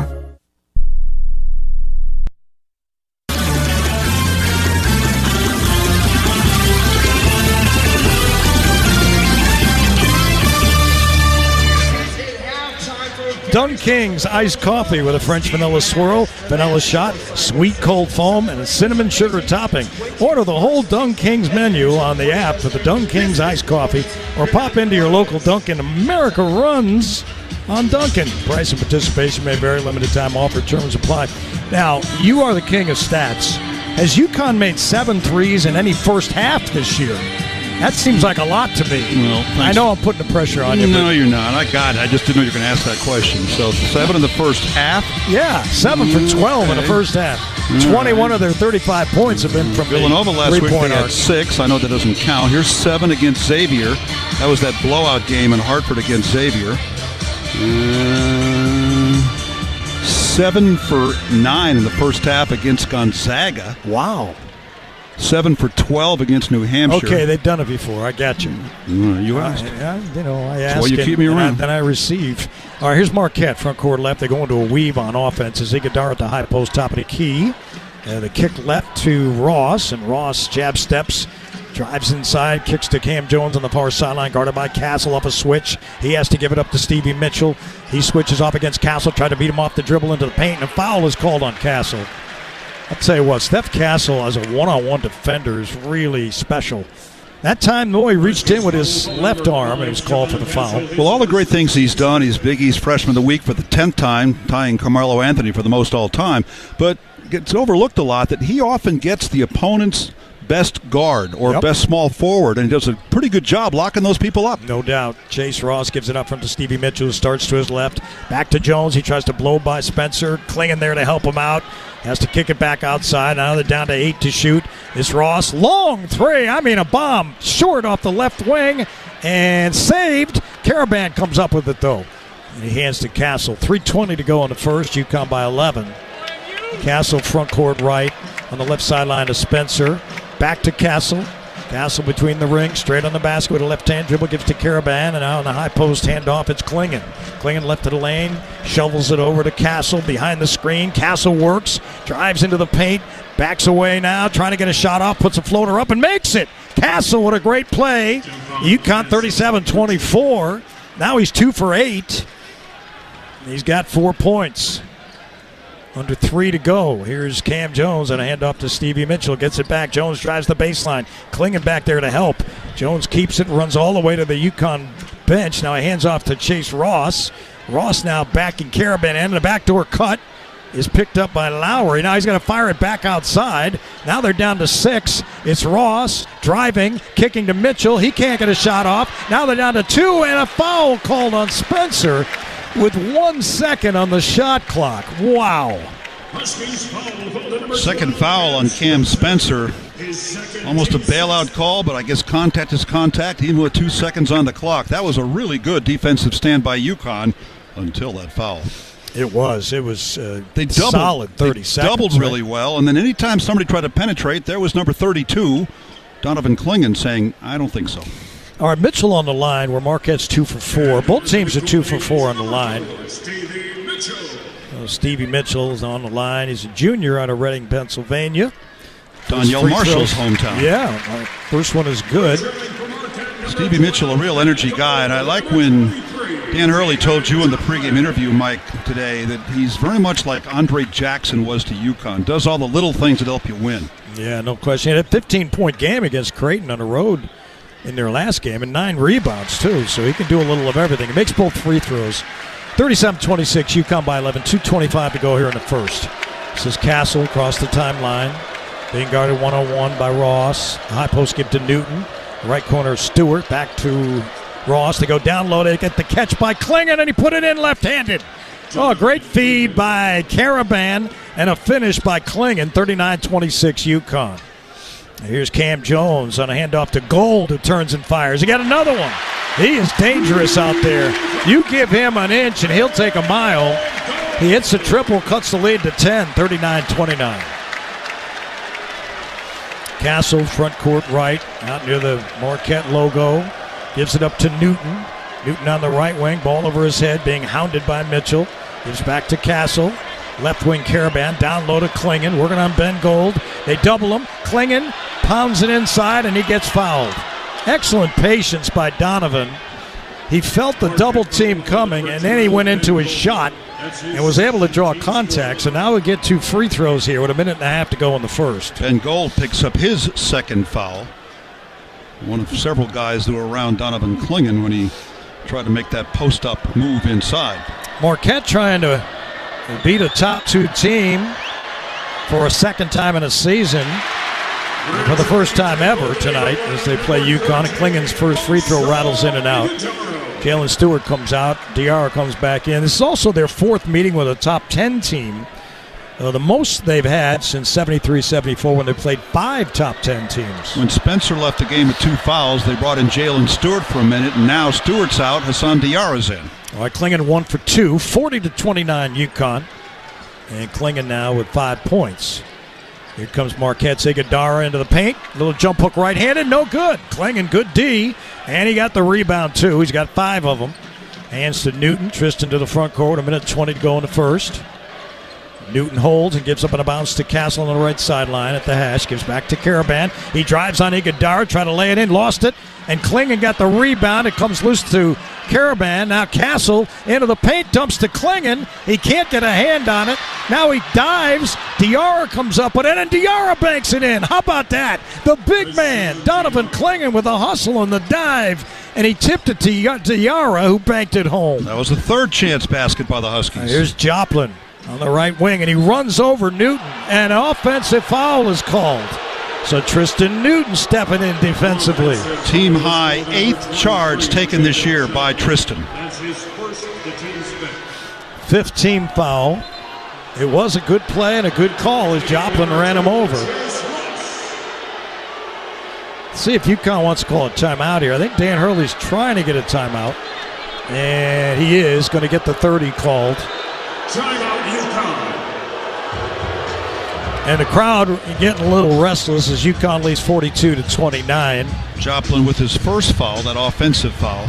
UConn 50% in the first half, and it's something they've done, Wayne, 15 times as a team this year, shoot 50% or better. That's a huge number.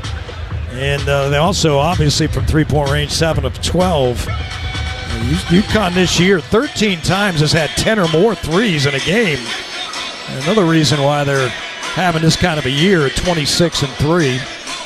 Well, one thing that I think is so impressive about this team, we talked about it during the game on Sunday against Seton Hall, that they've got so many offensive weapons on this squad that if one guy's having an off-shooting game, Cam Spencer didn't take that many shots in that game, finished with only 3 points, a season low, but that other players can step up. In the last 5 games for UConn, they've had 5 different players being their leading scorer. I think that's an amazing stat. It just goes to show the versatility this team has, and if one guy's off on one day, other guys can pick him up. Right now, already 2 players in double figures. Caravan's got 11, and Newton's got 10. Spencer on the bench with 6 points, 2 fouls. Clingan's got 5. And UConn on the boards, you were talking about it, 22-11 on the boards right now. Remember, they were really dominant on the glass in Hartford, 45-27.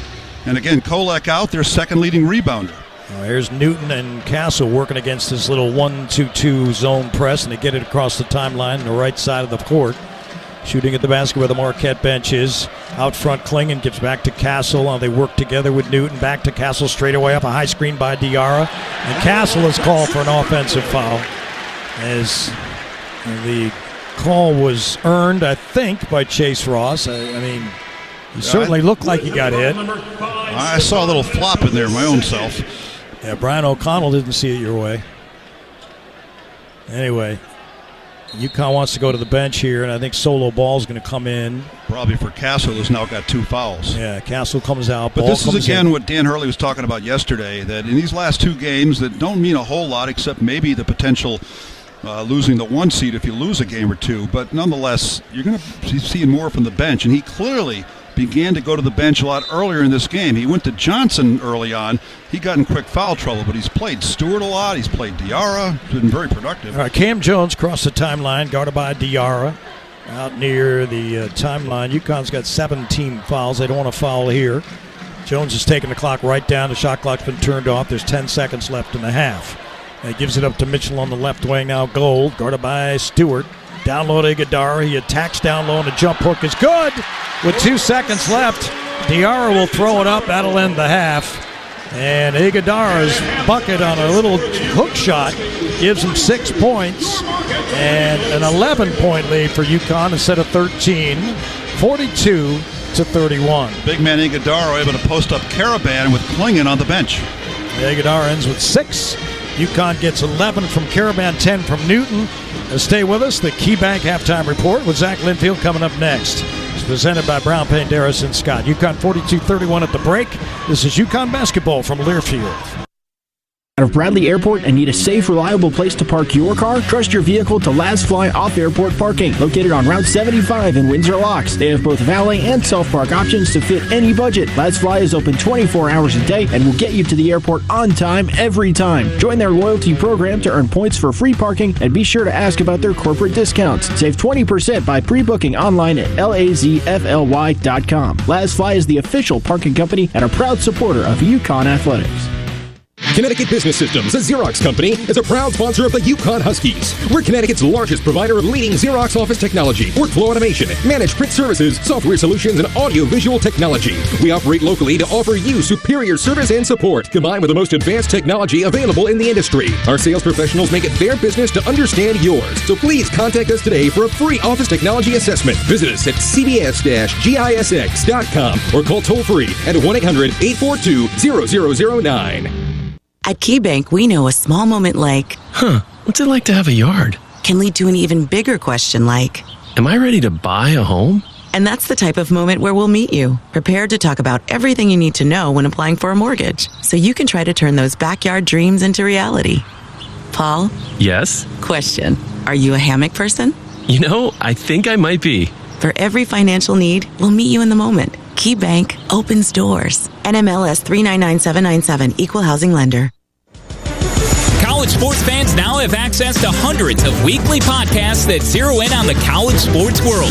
Now available in the Varsity Podcast Network and part of the new Varsity app. The app is free and available from wherever you get your favorite apps. Download the Varsity app today to have access to hundreds of national podcasts as well as your favorite team-focused podcasts. The Varsity Podcast Network, now available for free on the Varsity app. Download from the App Store and listen today.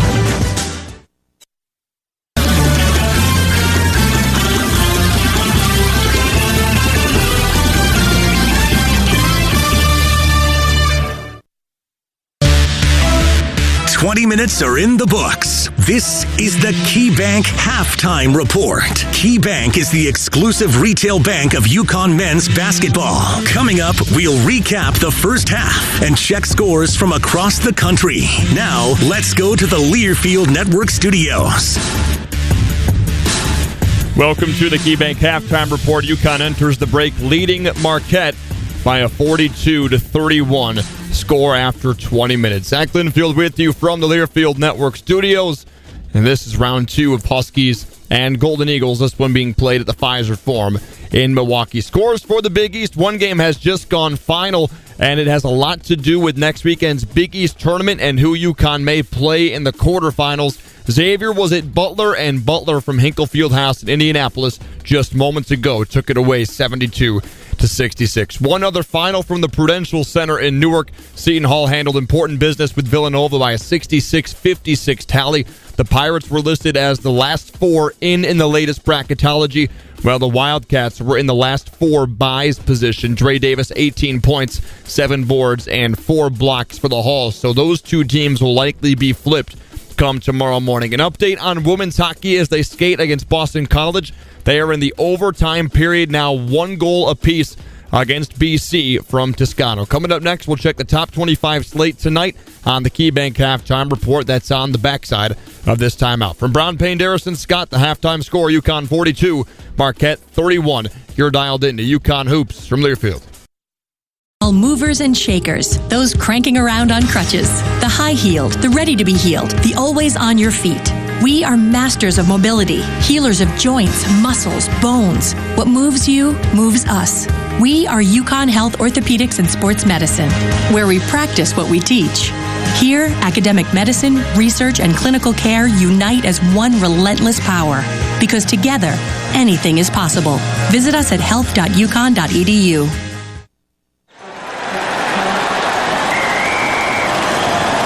SeatGeek's the ticketing app for fans like the sideline shot caller. Come on, boys, pick up the pace! SeatGeek got him a great deal on seats right near the action, so when he yells, "What are you doing? Block him!" he can be absolutely sure the players heard him. SeatGeek handles the tickets to sports, concerts, and more, so fans can fan.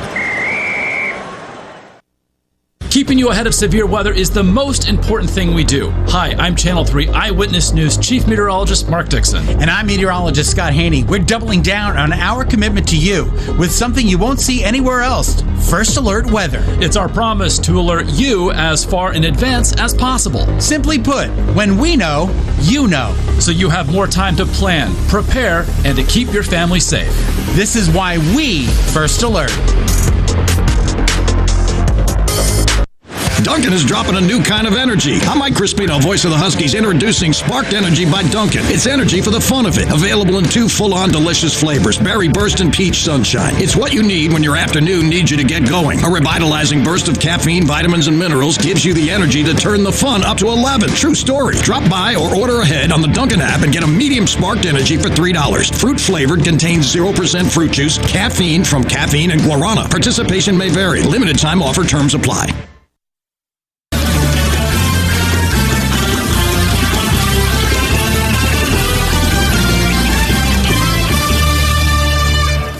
Shot to hit the bottom of the rim. UConn rebounds. Diarra on a run out. Gives to Spencer in the corner. Carabin delivers a triple. Great feed by Spencer. 21-17. UConn by 4. 7:40 to go.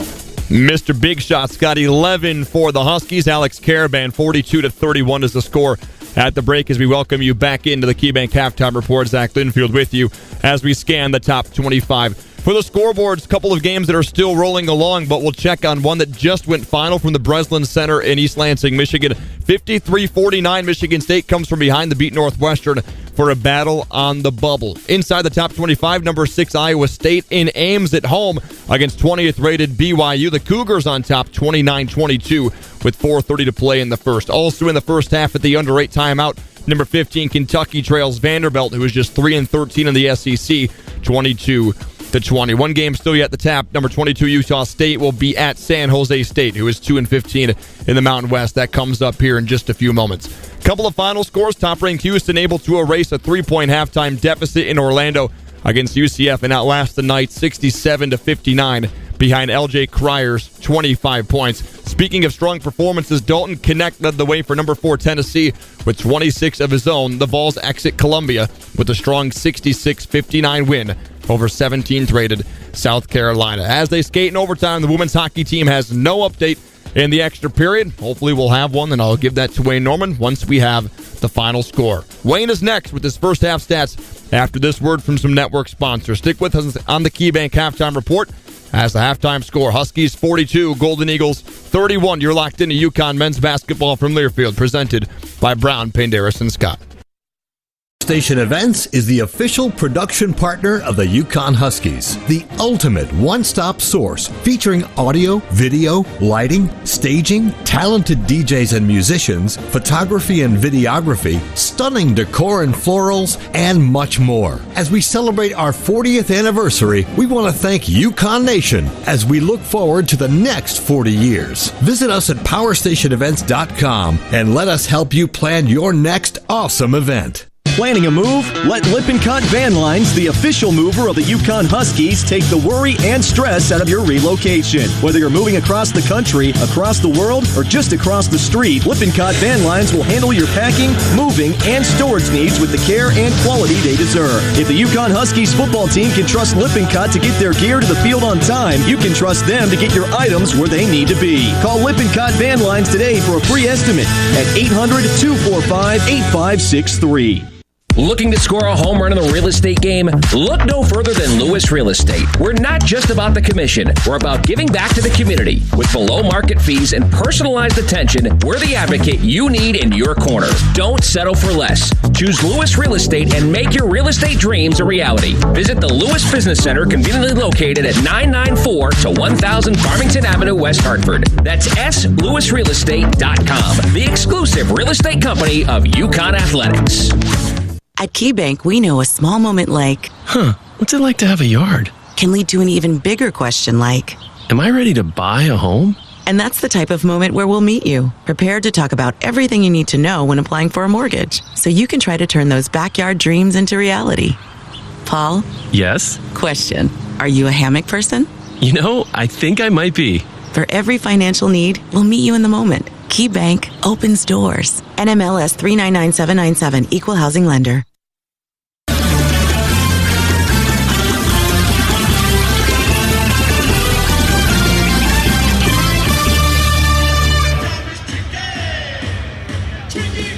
Halftime, Connecticut 42, Marquette 31. Marquette used a 12-0 run, the longest consecutive point run against UConn this year, to go up 12-5, 7-point deficit. And they had a 17-16 lead, but UConn closed the half on a 26-14 run. UConn led in scoring by Alex Karaban. Been in a scoring slump lately, but he had 11 points to pace the Huskies, including 3 of 5 from three-point range. Tristan Newton scored the first 5 points of the game. He had 10. Donovan Klingen had 5 points and a team-high 6 rebounds. Steph Castle missed his first 6 shots on the floor, finished 2 for 8, 4 points. And Cam Spencer had 6 points and a team-high 4 assists. 3 of those came on three-pointers by the Huskies. Off the bench, they got 6 from Hassan Diarra.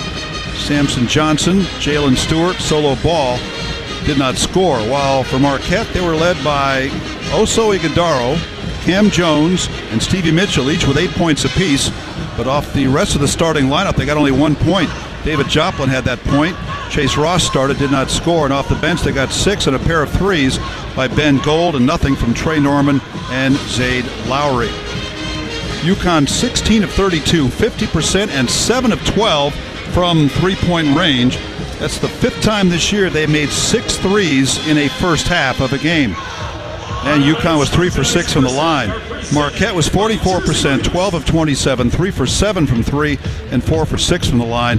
UConn really began to dominate during that half-ending 26-14 run on the boards. 22-11, the final rebounding edge. 8 offensive rebounds, good for 9 second-chance points for UConn. Marquette had 2 offensive rebounds, good for no second-chance points. Oso Ighodaro had 5 rebounds to pace Marquette. Marquette, which is one of the nation's leaders in assist-to-turnover ratio without Tyler Kolek in the game, had 2 assists on 12 field goals. UConn 11 assists on 16 field goals. UConn also very high in assist-to-turnover ratio. In fact, they lead the Big East in that category. UConn 6 first-half turnovers, good for 12 Marquette points. The Golden Eagles had 5 turnovers, good for 9 UConn points. Marquette had 3 steals, 1 block, and UConn had 4 steals and 2 blocks. Huskies' biggest lead was 13 just before the half. 6 lead changes, 1 tie. Points in the paint, 18-16 Connecticut. Fast break points, 7-4 Connecticut. Bench points, 6 points apiece. And the UConn women's hockey team, the top seed in Hockey East, won its semifinal game at Toscano Family Ice Forum in overtime, 2-1 yesterday, as they got a goal with 9 minutes and 10 seconds to go in overtime, and they won that game 2-1, and they go on to the Hockey East Championship game. This game, 42-31, UConn over Marquette. Second half coming up from Brown, Banderas, and Scott. This is UConn basketball on Learfield.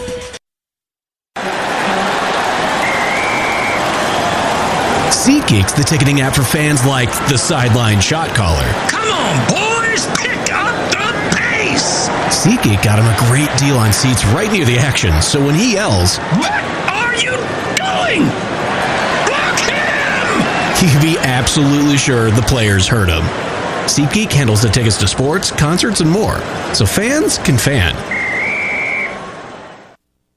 Keeping you ahead of severe weather is the most important thing we do. Hi, I'm Channel 3 Eyewitness News Chief Meteorologist Mark Dixon. And I'm meteorologist Scott Haney. We're doubling down on our commitment to you with something you won't see anywhere else.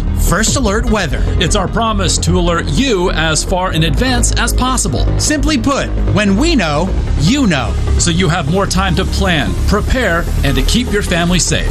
This is why we First Alert. Big Y, your family market, is proud to be the broadcast booth sponsor of the UConn Radio Network. Whether it's a meal for two or setting up a feast for the whole team, make sure to visit your local Big Y for it all. Grab some grinders, a party-sized pizza, even sushi and sandwiches. Big Y has all the essentials to satisfy even the hungriest crew. I'm iHeartMedia's Renee Danino, reminding you that it all starts with a trip to Big Y, your family market. It's more than food. It's my Big Y. The tradition, the rivalries. SiriusXM is your destination for all things college sports, and we've got you covered. On SiriusXM College Sports Radio, there's complete coverage of every major conference, including live games, plus 24/7 talk and analysis. So cheer along on the SiriusXM app and listen to your favorite team anywhere. And now you can get 3 months of SiriusXM free. Subscribe now. See offer details at SiriusXM.com/College Sports Radio 23. This copyrighted broadcast is an exclusive presentation of Learfield under the broadcasting rights granted by the University of Connecticut. Reuse of this presentation is prohibited without the expressed written consent of the University of Connecticut and Learfield. Announcers are provided by Learfield and approved by the University of Connecticut. Welcome back to Fiserv Forum. Mike Crispino, Wayne Norman, our engineer John Ashmead. We sit about 30 rows up in these stands across from the UConn bench, so not as great a view as we normally get. But it looked good to me, Wayne. UConn with 22 rebounds, 22 and 11, had 9 second-chance points. And the Huskies, after giving up 12 straight points to Marquette, fell behind 12-5. They rallied themselves, had an 8-point run, and they lead by 11 at the break. Well, rebounding was one of the clear differences the first time these teams played, and it certainly has been a factor here in the first half. So Marquette works front court right near their own bench. Cam Jones, high post handoff to Iguodala. The backdoor cut by Jones, and he's able to lay it in as he beat Castle. Wow, that was way too easy. And Marquette comes out of the locker room with a plan, and they score immediately. Here's Newton on the left wing. Down low to Caravan, and he returns the favor on a pass by Newton. Banks it in left-handed. We're 44-33 Huskies. Caravan leading everybody with 13 here tonight. Here's Cam Jones into the paint, gives to Iguodala. Top of the arc, doesn't shoot it. Now he faces up on Klingon. Drives left-handed, goes to the little jump hook, and hits. That is a devastating shot by him. He now has 10. He and Jones with 20 of the 35 points for their team. UConn by 9, 44-35. This is Spencer out front to Castle. He's guarded there by Joplin. Castle kicks it left to Spencer, got open and fires a three, and he knocks it down. Cam Spencer with a little room to work and able to connect. 47-35 UConn. Iguodala front court right to Joplin. Stevie Mitchell back to Joplin. A rainbow three, and that goes in. UConn not up to it defensively that time, and they have started the second half, allowing Marquette to get in a flow. 47-38 UConn. Spencer on a weave with Castle front court left between the rings. He's guarded by Joplin, gives to Caravan. Then a cutting Klingon, and he banks it in. Klingon with a nice entry from Caravan, converts. Klingon now with 7. Each team 3 for 3 in the second half. Iguodala tried to drive the basket and went off his knee and out of bounds, and UConn able to turn him over. Just a little less than 2 minutes into the second half. Crowd starting to get back in here. They like to get outside and socialize. Each team now with 6 turnovers. And Castle will dribble across the timeline with his left hand. Switch to his right, start to his right, guarded by Joplin. Skips it across court to Klingon, the ball over his head. Donovan now looks to give it up, and he's having trouble. And he gets to Spencer. Spencer kicks it to cutting Castle. Back out front to Newton for 3. Front rim no good. Rebound Spencer. Spencer back out front to Newton. Another try for 3, and not that time. And the rebound, Iguodala. So Newton had a couple shots at it, couldn't get it to go down. He's now 4 for 7 on the night. UConn by 11, 17.5 to go in the game. Here's Joplin, stop and go move into the paint. Feed away on Caravan. He hits it. About a 10-footer by Joplin, and Joplin can get going. He's got 6 now. 9-point lead, UConn 49-40. Castle between the rings, guarded by the bigger Joplin, and he steals it.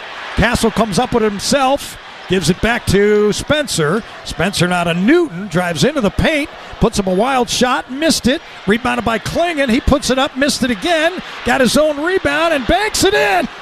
Wow, how many times has that been? 3 shots at it by the Huskies on the glass, and they convert. 2 times tonight, 3 times, and once 4 times, a 4th chance basket. Oh, the backdoor cut by Cam Jones, and he is fouled. Too many backdoor cuts happening right now against the UConn defense. You don't see that very often. And a foul is whistled. It's on Castle. That's his 3rd, so he's going to have to come out. Diarra's got to come in. So UConn's defense, a little slack there, and Marquette trying to take advantage. It was not a shot, though, so that'll be side out under the basket, across from their own bench to our right. Roger Ayers will administer the ball. He gets it into Joplin. Joplin up front to Iguodala. They work the perimeter to Chase Ross. Ross back to Cam Jones. He starts to right off the screen. Jones into the paint, kicks to Mitchell. He drives by Spencer on the baseline, back out front. Cam Jones for 3, good. Now look out. When he starts heating up, he gets unstoppable, and now they've had a couple of threes here in the second half. Marquette's starting to feel it. Diarra, front court, left. They've hit 6 straight shots. And they go down low to Klingon. It makes the catch, and he's blocked. But the rebound comes down to Spencer. Spencer in the near corner, backs away. Shot clock down to 8. Got to get it off now. Here's Diarra. He backs away. Now they're down to 5. They're down to 4. Diarra into the paint, trips. And that'll be a steal. Here come the Golden Eagles. Joplin, front court right, backs away on the right wing, gives to Iguodala. No one guards him right now. Top of the key. Hands over to Joplin, starts right off the screen. Now back to his left on Spencer, and a fadeaway is short, but rebounded by Stevie Mitchell. In the corner for 3, Mitchell. No good. Rebound, Newton. Place would have exploded if that went in. Here's Newton to the cutting Caravan all the way to the basket, and Caravan is fouled. And he'll go to the line to shoot 2. So the Huskies with a quick counterattack. And they've been able to do that tonight when Marquette gets it going. They've had a good counter. They'll get Caravan on the line to shoot 2 when we come back. UConn basketball presented in part by UConn Health, the official healthcare partner of the UConn Huskies. 51-43 UConn, 15.5 to go. This is UConn basketball from Brown Paint, Darris and Scott on Learfield. Jeff, I'm standing courtside where this team is about to celebrate a staggering win here in the 4th quarter. I just spoke with the team captain, who told me they owe it all to Kohl's, where fans found the license gear, game day hosting fines, and other essentials they needed to rally this team to victory. He said, quote, "Great brands, great prices. Discover it all at Kohl's and Kohl's.com. Back to you."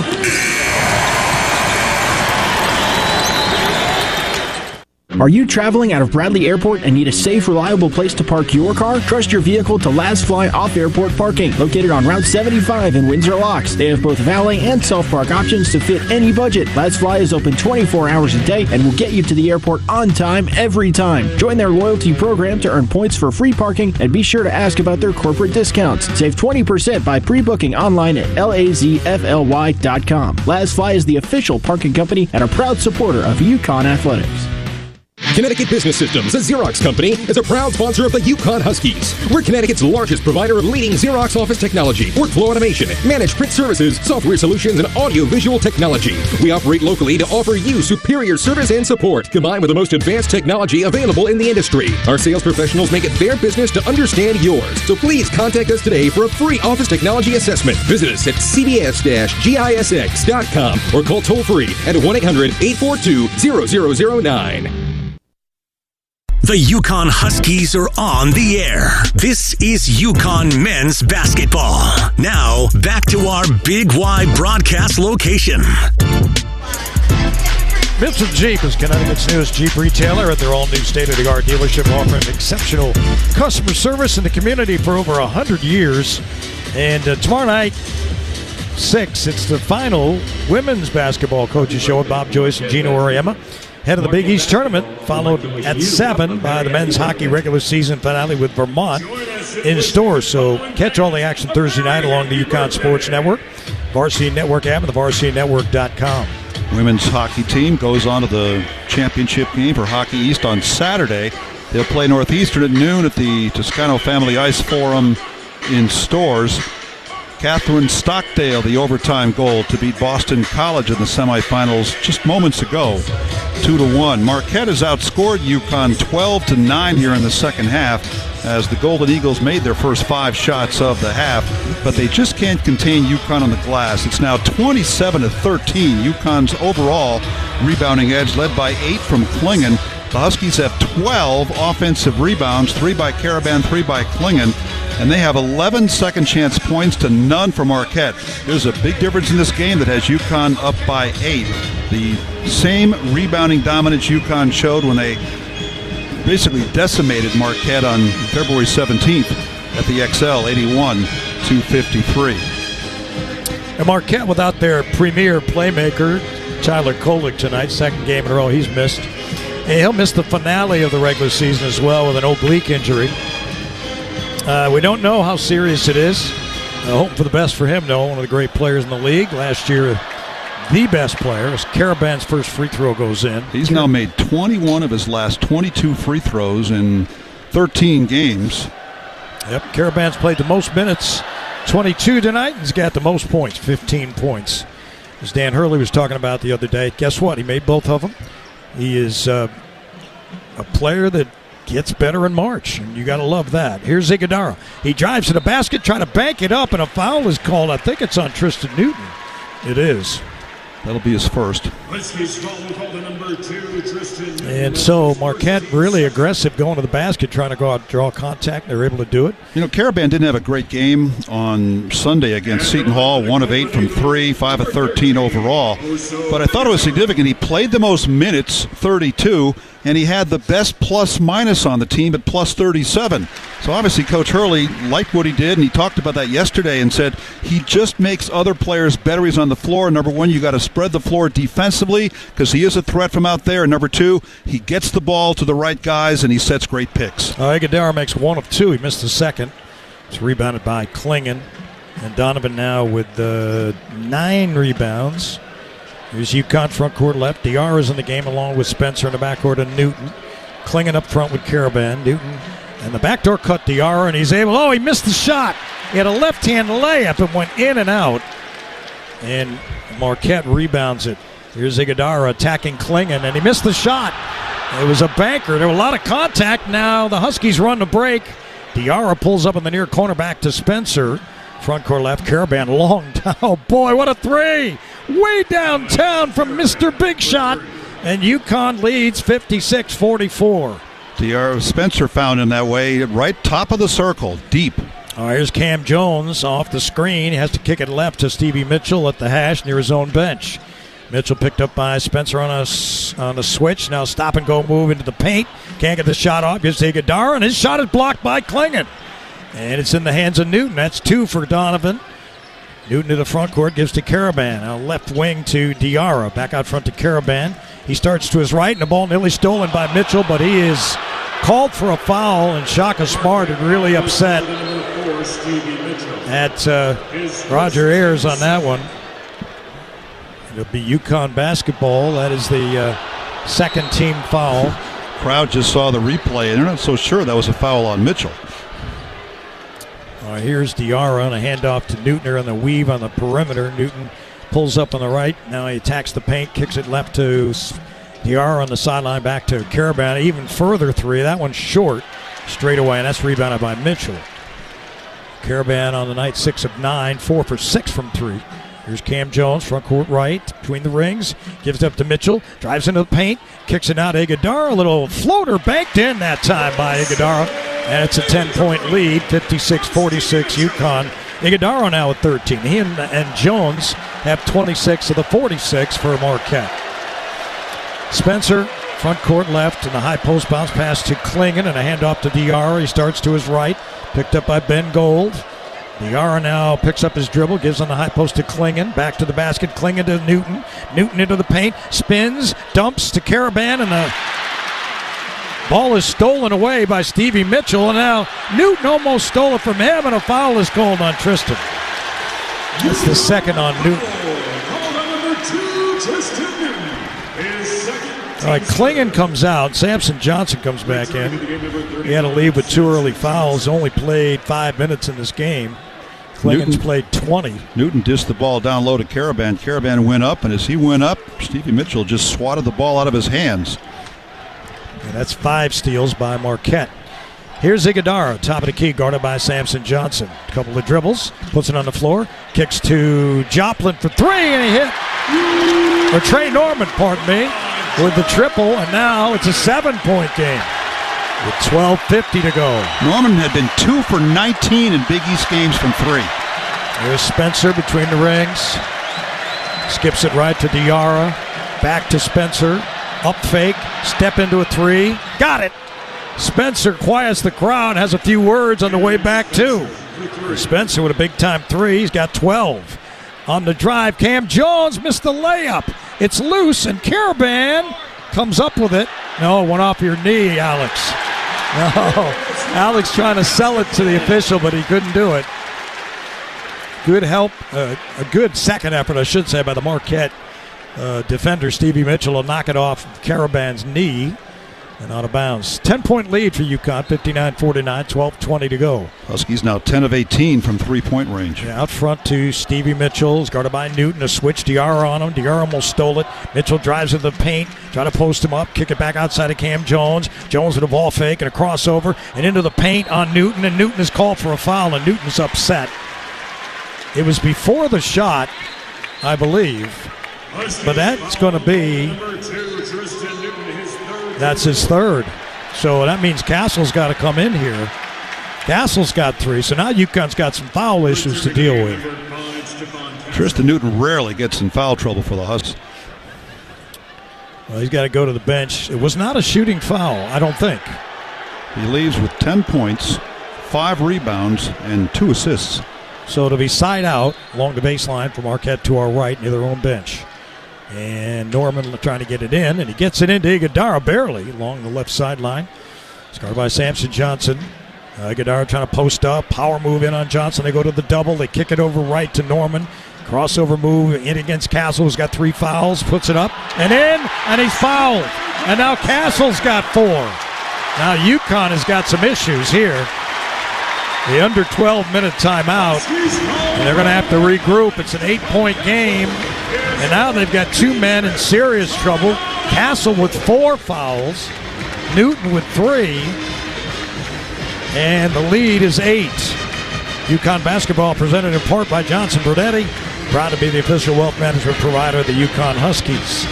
From our Big Y broadcast location, we post 10 seconds for station ID. 59-51, UConn. 11:54 to go from Brown, Penderis, and Scott. This is UConn basketball on Learfield.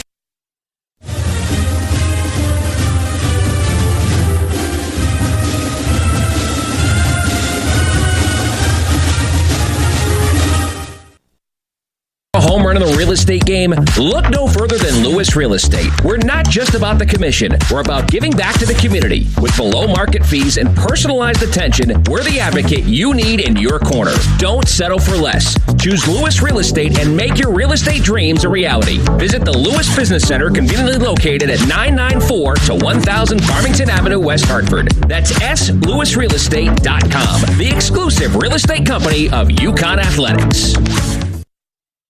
Fight on, Connecticut. This is the UConn Sports Network from Learfield.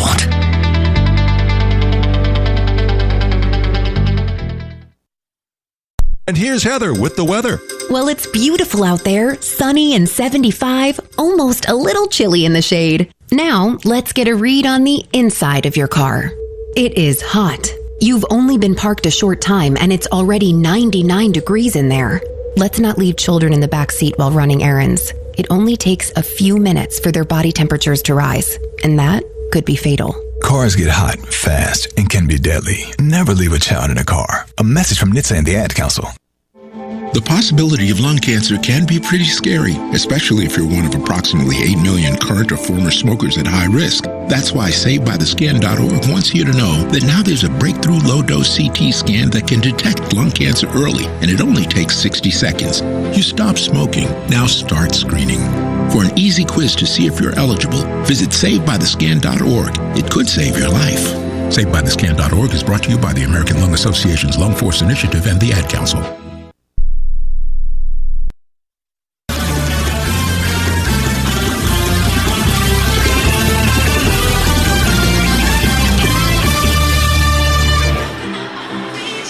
Orthopedic Associates of Hartford, get back on the field or just back into life with confidence. Make your move at oahct.com. Points in the paint, 26-22 Marquette. And as we all know, under the basket is Prime Real Estate. Points in the paint brought to you by Lewis Real Estate, the exclusive real estate company of UConn Athletics. Looking to buy or sell? Call 860-404-2655. Marquette outscoring UConn by 3 in the second half, 20-17.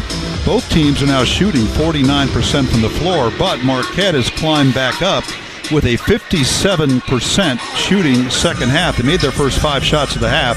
They're 8 of 14 since halftime, and UConn has gone down to 49% overall because they are 6 of 13, 46% from the floor in the half. But one big difference in the game, besides the rebounding we've identified, is UConn's three-point shooting. 10 of 18 from 3, and Marquette, which is a team that relies on the 3 without one of their best three-point shooters tonight, Tyler Kolek, they are 6 of 11. So the Huskies have 4 more made threes. Trey Norman completes the three-point play with a free throw.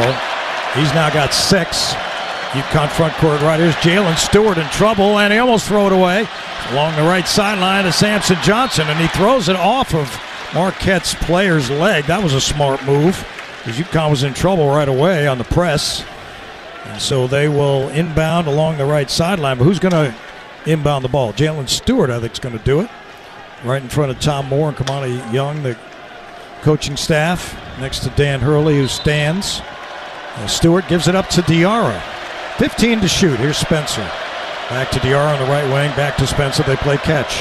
Diarra with the ball in his hands, guarded by Stevie Mitchell. Diarra now starts back to his right. Try to drive inside. He's down to 5, down to 4. It's Caravan on a pick and roll to Johnson, who catches and misses the dunk. Wow. That I can't believe. He missed the dunk. And Marquette has it. Iguodala isolated on Samson Johnson. Johnson did a nice job defending him, but Stevie Mitchell got the rebound. His pass is stolen by Caravan, though, under the basket. And he gives to Spencer. UConn dodges a bullet there. There's Spencer, front court left. Guarded by Mitchell. He hands off to Diarra. Diarra to Jalen Stewart. Out front to Caravan. Left wing, it's Spencer. On a bounce to Diarra. 12 to shoot. Diarra's on the left hash. UConn works front court left, looking for a cutter. And I can't find anybody. Got to give it to Johnson. Now they're down to 5, they're down to 4. Spencer in the paint. Goes to a fadeaway. And he made it! Off his left foot, off balance. The smooth operator. A big basket. 61-52 UConn. Iguodala front court right to Cam Jones. Crossover, stop and go. Right hand scoop and missed. In and out. Rebounded by Diarra. Hassan on the run out. Pass break to the paint, and he's blocked by Iguodala from behind. Klingen's going to come back in for Samson Johnson. Huskies ran well in the first half. That was really the first fast break opportunity they had in the second half, as Iguodala leads them at blocks. That's his 36th of the season. Got him from behind as Diarra was going for the layup. Iguodala will come out now. He's been playing with he's got 2 fouls. Nobody in trouble right now for Marquette on the foul department. Here's Diarra looking to get it in, and he gets it into Klingen finally. Gives it back to Diarra on the left sideline. Diarra drives baseline on Gold. Gives to Stewart. They work the perimeter. Caravan for 3. Got it! Alex Caravan, Mr. Big Shot, knocks down another one.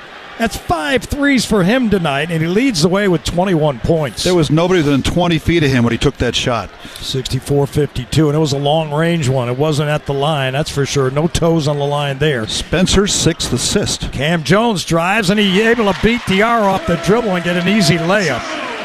Dan Hurley can't be happy with that. And now it's 64-54, 9.5 to go. Huskies by 10. Spencer between the rings. Front court left, with a left-hand dribble, guarded by Stevie Mitchell. Starts back to his right. Gives it up to Caravan. Caravan spins right. He holds, skips it left to Diarra. Diarra with the ball over his head. The high post handoff, Jalen Stewart. Back to Diarra.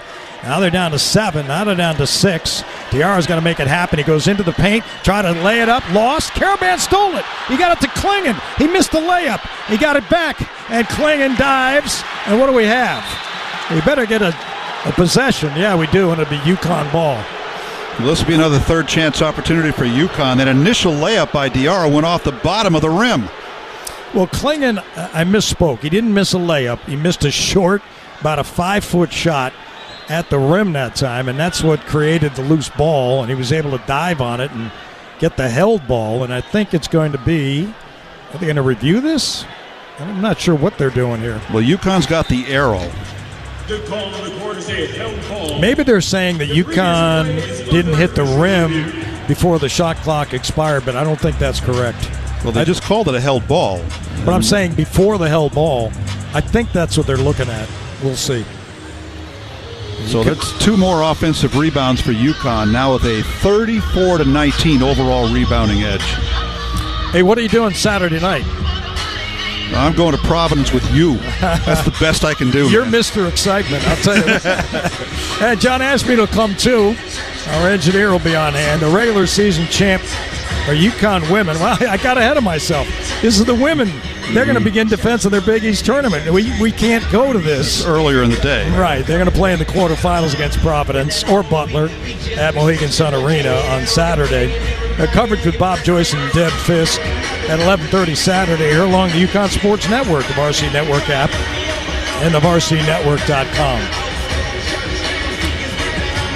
So, actually, we could go. It's a noon game, right? The coverage at 11:30, and then we just keep on going to Providence. Deb Fisk's teammate on the 1991 UConn Final Four team, their first Final Four team, Laura Lishnas named one of the Big East legends. And on the men's side, UConn's Chris Smith named one of the inaugural class of Big East legends. They'll be adding to those over the course of time, but those are the first 2 Huskies that were named this week by the Big East Conference. Laura Lishnas, who had a triple-double in the NCAA tournament that year, 1991. Fabulous player from Bristol. That's a great idea by the conference to, acknowledge those great players, from other years going into the past. It's always good to celebrate that stuff. So again, UConn possession. It'll be a third chance opportunity after the 2 misses and offensive rebounds. Well, they got 20 seconds to shoot. They get it out to Caravan, back to Spencer. Up fake into the paint. They give it to Klingon, who makes the catch in traffic, and he is fouled. Wow, UConn got bailed out there. Spencer gave the ball to Klingon in a tough situation for Donovan. He had to really extend just to get his hands on that ball, but his size was an advantage there. He got it, and then he got hit. Foul on Jones, his first. They get another 20 seconds here if they can get it in. UConn trying to get it in, and they get it into Klingon, and they get it back to Diarra, deep in the corner from the right side, and he knocks down a triple. The Junkyard Dog delivers. 67-54 UConn, 8:50 to go. Cam Jones, front court right. Starts to his left. He's a left-hander. He likes to go that way. Now back to his right on a switch, and he lays it up and in. I tell you, he's a magician, that guy. Cam Jones now with 17 on 7 of 11 shooting. UConn's defense has been pierced by the Golden Eagles in the second half. Here's Diarra. Gives it out front to Spencer, who starts left. Kicks in the near corner. Jalen Stewart for 3. And it's in and out. And it's rebounded by Ben Gold. UConn from 3, 12 of 21. 8:15 to go, an 11-point lead. Here's Cam Jones again, rampaging to the basket. Blocked by Jalen Stewart, and in the hands of Joplin in the far corner. And they get a reset. 10 to shoot. Here's Jones for 3. No, he missed everything. Rebounded by Spencer. Spencer on a run out. Pull up 3 on the run. Bang! Oh, baby! The smooth operator. And now what? I think they did tee up Spencer for celebrating. I don't know about that.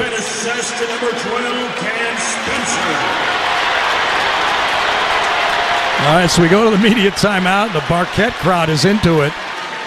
Spencer is tagged with his 3rd foul. I don't know. I've seen him do that 3 or 4 times, but he hasn't been penalized for that. And here he's penalized. Dan Hurley's going to ask Brian O'Connell what happened. I don't know. The player can't celebrate after doing something. I don't know what you got. It may have been more than celebrating. It might have been some sort of a taunting either to an opponent or even to the crowd. I think it's more the former. We are playing sports, are we not? All right. Take a timeout. UConn leading 70-56. Big Y, the official broadcast booth sponsor of the UConn Sports Network, supports all our local teams. Big Y, your family market. It's more than food, it's supporting local. Brown, Panderas, and Scott brings you UConn Huskies basketball on Learfield. Game plan, a well-executed play, or a Hail Mary pass? Hi, I'm Eric Hogarth. At Johnson Brunetti, we've helped over 5,000 families prepare for and live in retirement. And now, we're proud to be the official wealth management partner of the UConn Huskies. Visit us at johnsonbrunetti.com and get free financial planning books and resources. Johnson Brunetti, Retirement and Investment Specialists. Investment advisory services offered through JB Capital LLC. Insurance products offered through JN Financial LLC.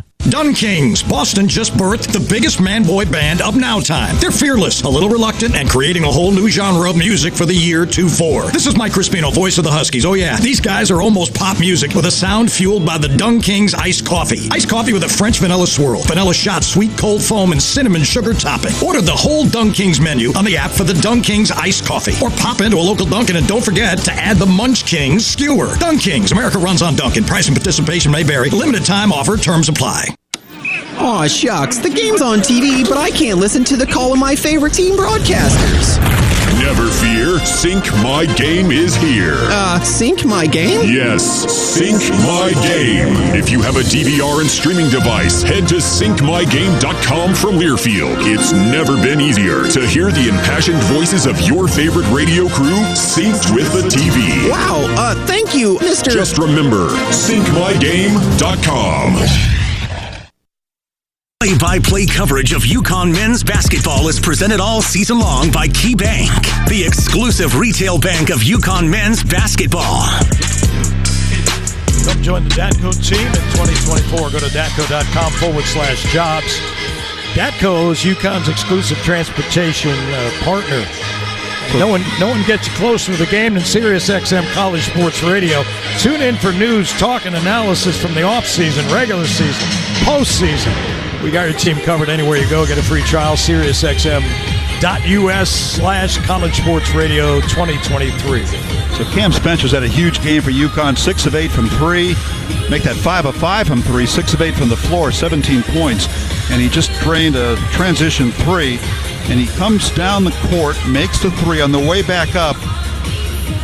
From the replay, you can't read his lips, but he did look over at the Marquette bench and said something. That must be why they teed him up. It's the second technical he's had this year. He had one in the North Carolina game at Madison Square Garden. Cam Jones shoots the tech, and he makes the first. Now got 18 points. Yeah, you're giving him 2 points in possession. That's the one thing. In a game like this, and he misses the second one, does Jones. Well, they would have had possession anyway after the made 3 by All right, Cam but Spencer. you're giving them free chances to score without defending them. So, but they only get 1 out of it. So it's 70-57 UConn, 7:51 left. UConn led by Caravan's 21, 17 from Spencer, 10 by Newton, 9 by Klingon, 9 by Diarra.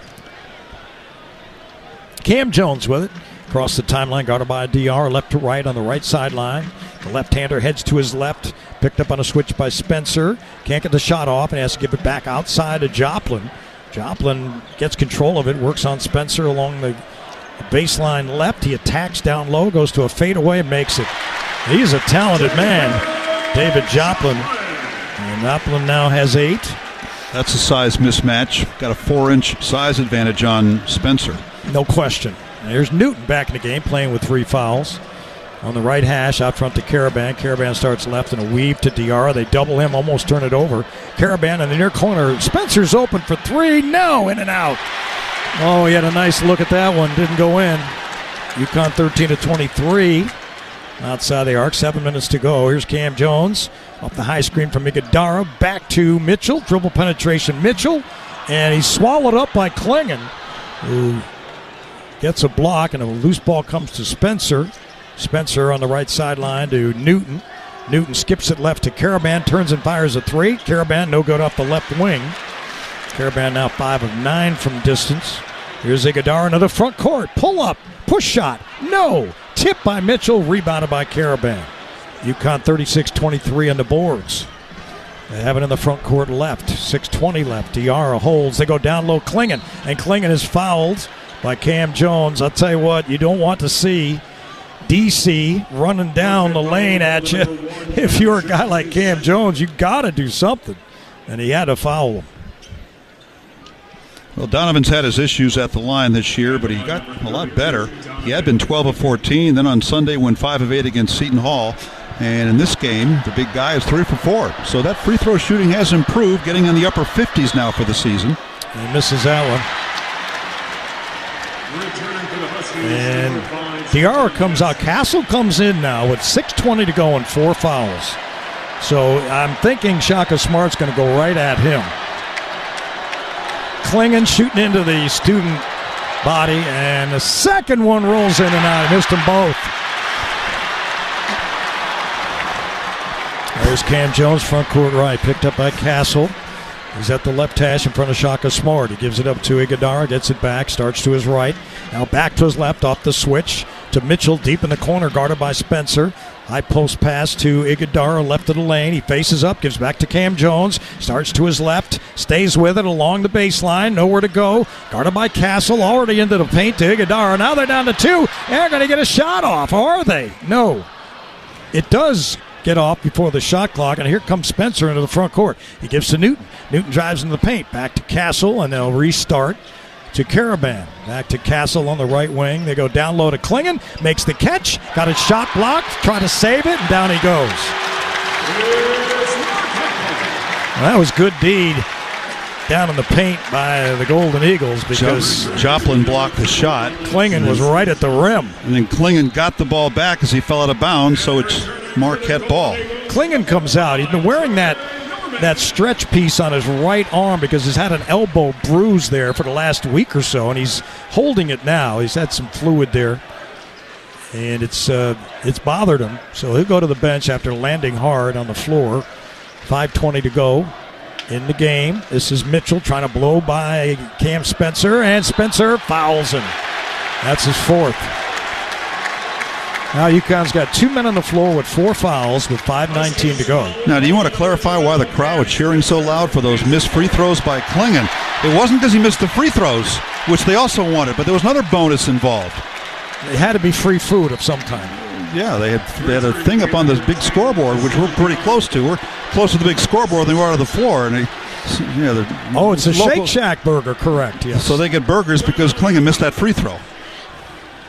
Too bad I don't live in Milwaukee and could take advantage. All right, timeout on the floor. 5:19 to go. UConn leading 70-59. Introducing Sparked Energy by Dunkin'. It's energy for the fun of it. Available in 2 full-on delicious flavors, Berry Burst and Peach Sunshine. A revitalizing burst of caffeine, vitamins, and minerals. Fruit-flavored, contains 0% fruit juice, caffeine and guarana. Participation may vary, limited time offer. Terms applied. Brown Payderis and Scott brings you UConn basketball. Huskies by 11 with 5:19 to go. 70-59 on Learfield.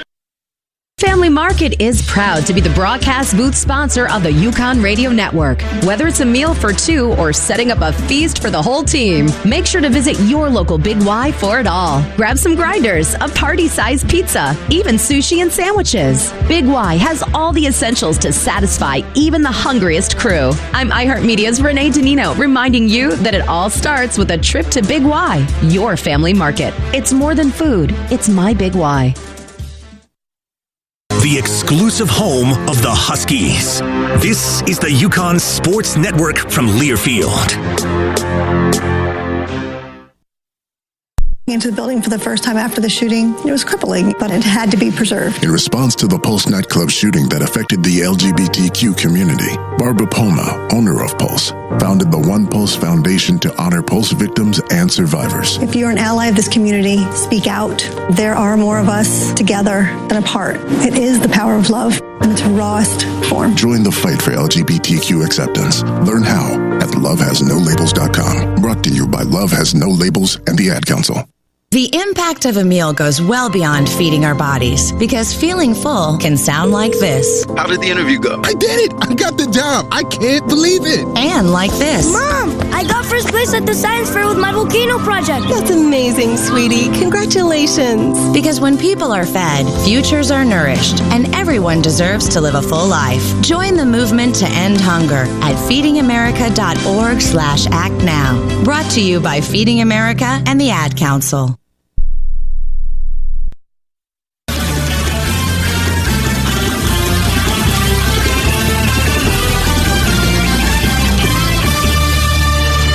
You don't want to know.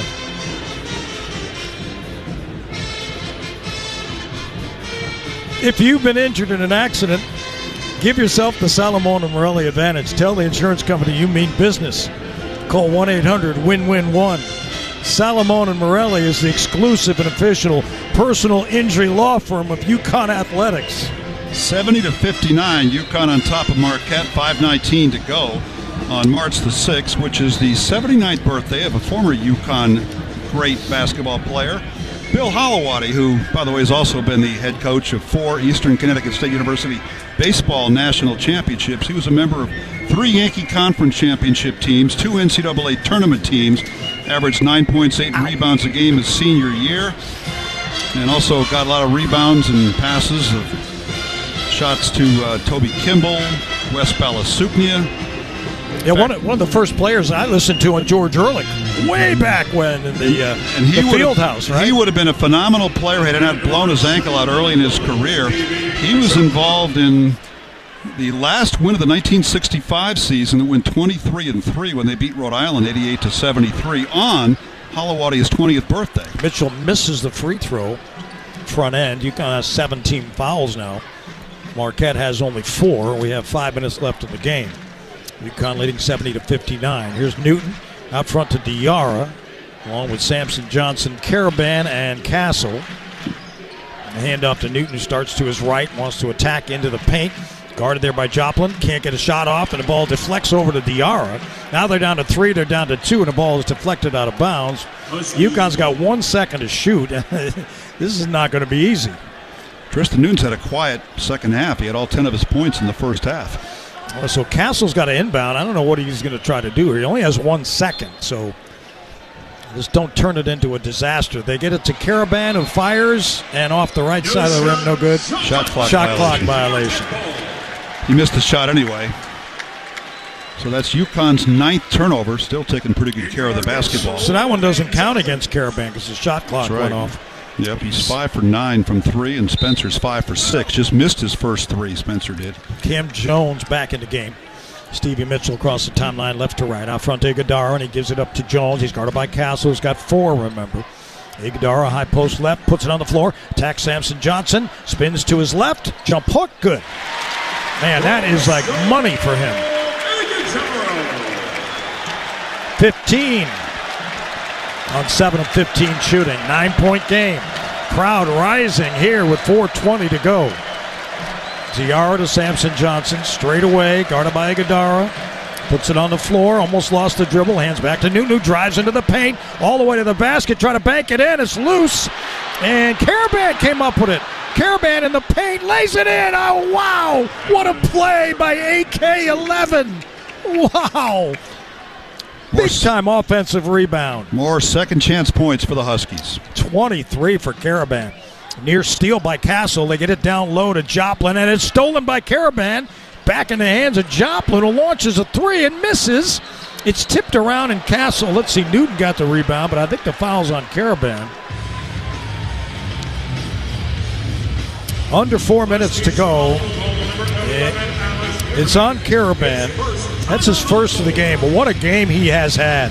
23 points to lead the way. We go to the timeout. 3:42 left. UConn leading 72-61. Hey, Connecticut, show us your spirit, your Waypoint spirits. What's the point if it's not Waypoint? Drink waypoint.com.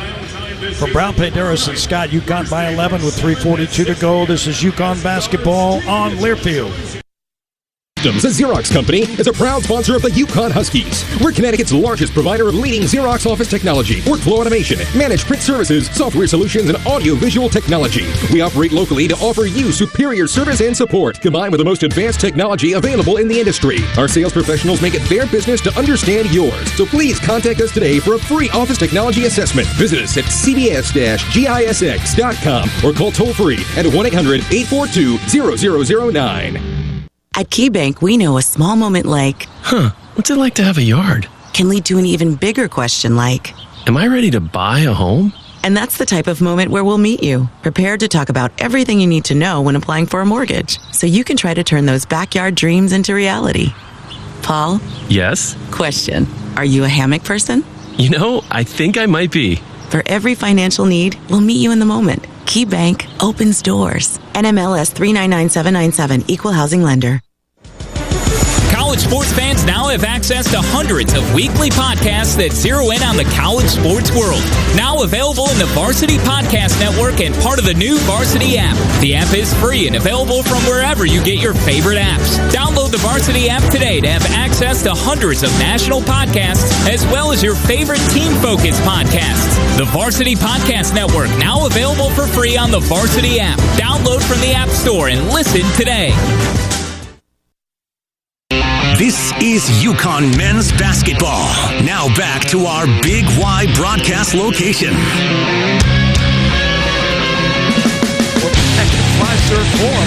UConn leading 72-61. Mike Crispino, Wayne Norman. Our engineer is John Ashmead with us. Is this your first trip to Milwaukee? All right. First trip to Milwaukee for John. Stay with us after the game. He wants to go see more of Milwaukee, but he's got to stay here for the Hart Auto Group post-game show because we got game highlights and interviews and final stats and scores all coming your way courtesy of the Hart Auto Group. Shop Hart Auto Group. We treat you like family. Only a heartbeat away. HartCars.com. Alex Karaban's been phenomenal in this game. 23 points, his most points since at Georgetown on February 10th. It's been well documented. His shooting has been off of late. Last 4 games, 28% from the floor, averaging only 7.5 points a game. But his three-point shot has come back tonight. He is 5 of 9 outside the arc. He's been 4 for 22 in those last 4 games, helping the Huskies maintain this 72-61 lead in the hope to snap a 20-game road losing streak against ranked teams. Last time they won on the road against a ranked team was against number 17 Memphis, January 16th, 2014. 83-73 when DeAndre Daniels had 18 of his 23 points in the second half, along with a career-high 11 rebounds. Shabazz had 17 as the Huskies closed out the game with an 8-2 run in the final minute. You had to bring that up, didn't you? Here's Norman's free throw. It's good. He's from Boston, Mass., the freshman. Went to Worcester Academy. He's had a pretty good game. He averages 2 points a game, and with that free throw, he's now got 7. Yeah, he's played well, played 13 minutes. Second one, no good, though. Rebound Klingon. So they're 8 of 14 from the line. UConn 5 of 10. Here's Newton. They double team in the backcourt. He's in trouble. He gets it to Castle. They're double teaming everywhere. Here's Diarra on the left wing. Back to Castle, and they'll run some more time off. 3:20 left. This is Newton on the right sideline. Gives it a bounce to Castle. Out front to Klingon. Klingon with the ball over his head. Hands over to Diarra. Diarra doubled. Everyone's gotten doubled. They give it to Klingon. Klingon on the back door. The ball is intercepted. He had a man, Castle. Mitchell runs to the front court left and gives it up to Joplin. Working on Newton. Foul line extended left. Backing him in with the left shoulder. Now he hands it over to Iguodara. Iguodara puts it on the floor. Wants to give it up to Jones, and it's loose. Battle for it. Iguodara comes back up with it. 10 to shoot. He looks, fires back out front to Cam Jones. Jones on the left sideline. On a bounce pass to Iguodara, and he's blocked by Karaban. Back the other way, another block. Klingon got it. And UConn denied them at the rim and gets the ball with 2.5 to go and a 10-point lead. Diarra, front court left. taking some time off. He starts back to his left, being guarded by Jones. He tries to steal. Diarra into the paint. And he lost it, taken away by Cam Jones. Ahead to Mitchell, and Mitchell lays it in. That is not what they needed. Timeout call by Shaka Smart. UConn with the ball on a 10-point lead. They get the ball stolen, and it turns into 2 points from Marquette. And now this thing very much still in doubt. UConn leading 72-64. Shaka Smart prides his defense on getting deflections.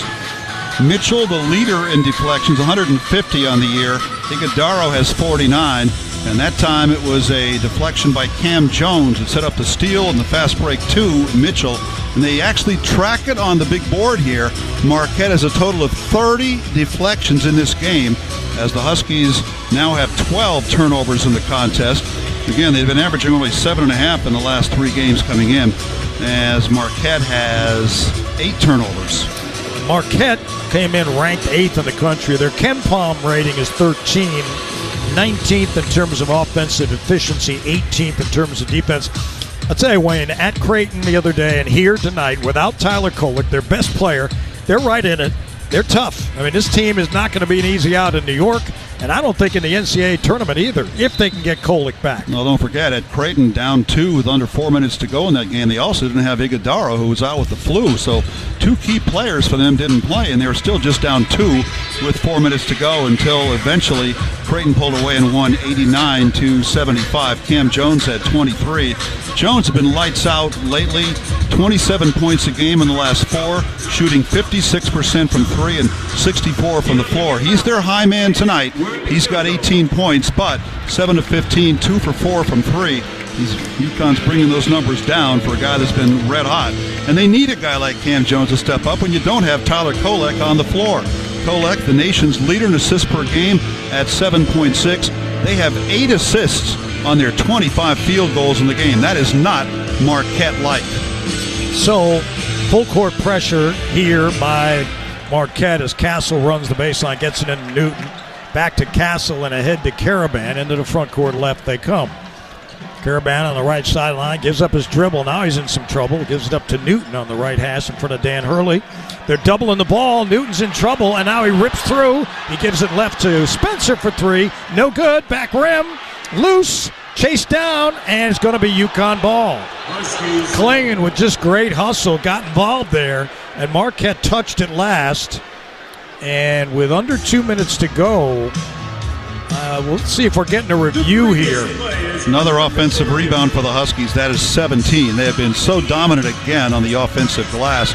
And another thought there, even though Spencer missed that three-pointer, number one, Newton did a tremendous job to get away from the double team. It was almost a triple team because he was on the sidelines, but he was able to bust right through the double team, hit the skip pass across the court to the left side where Spencer put up the shot. And one thing about these threes for UConn today, 52%, 13 of 25, a lot of them, the player has had no defender in the neighborhood. Now, that's also a factor of Kolek not being on the game as well. Well, I think he would have been out there. Yeah, it's the ball movement of the Huskies. Well, that is, but it's also poor defense by Marquette in this game. There's been too many wide open looks from 3. Look at that one a little while ago from Caravan, top of the circle, when nobody was near him when he drained that three-pointer.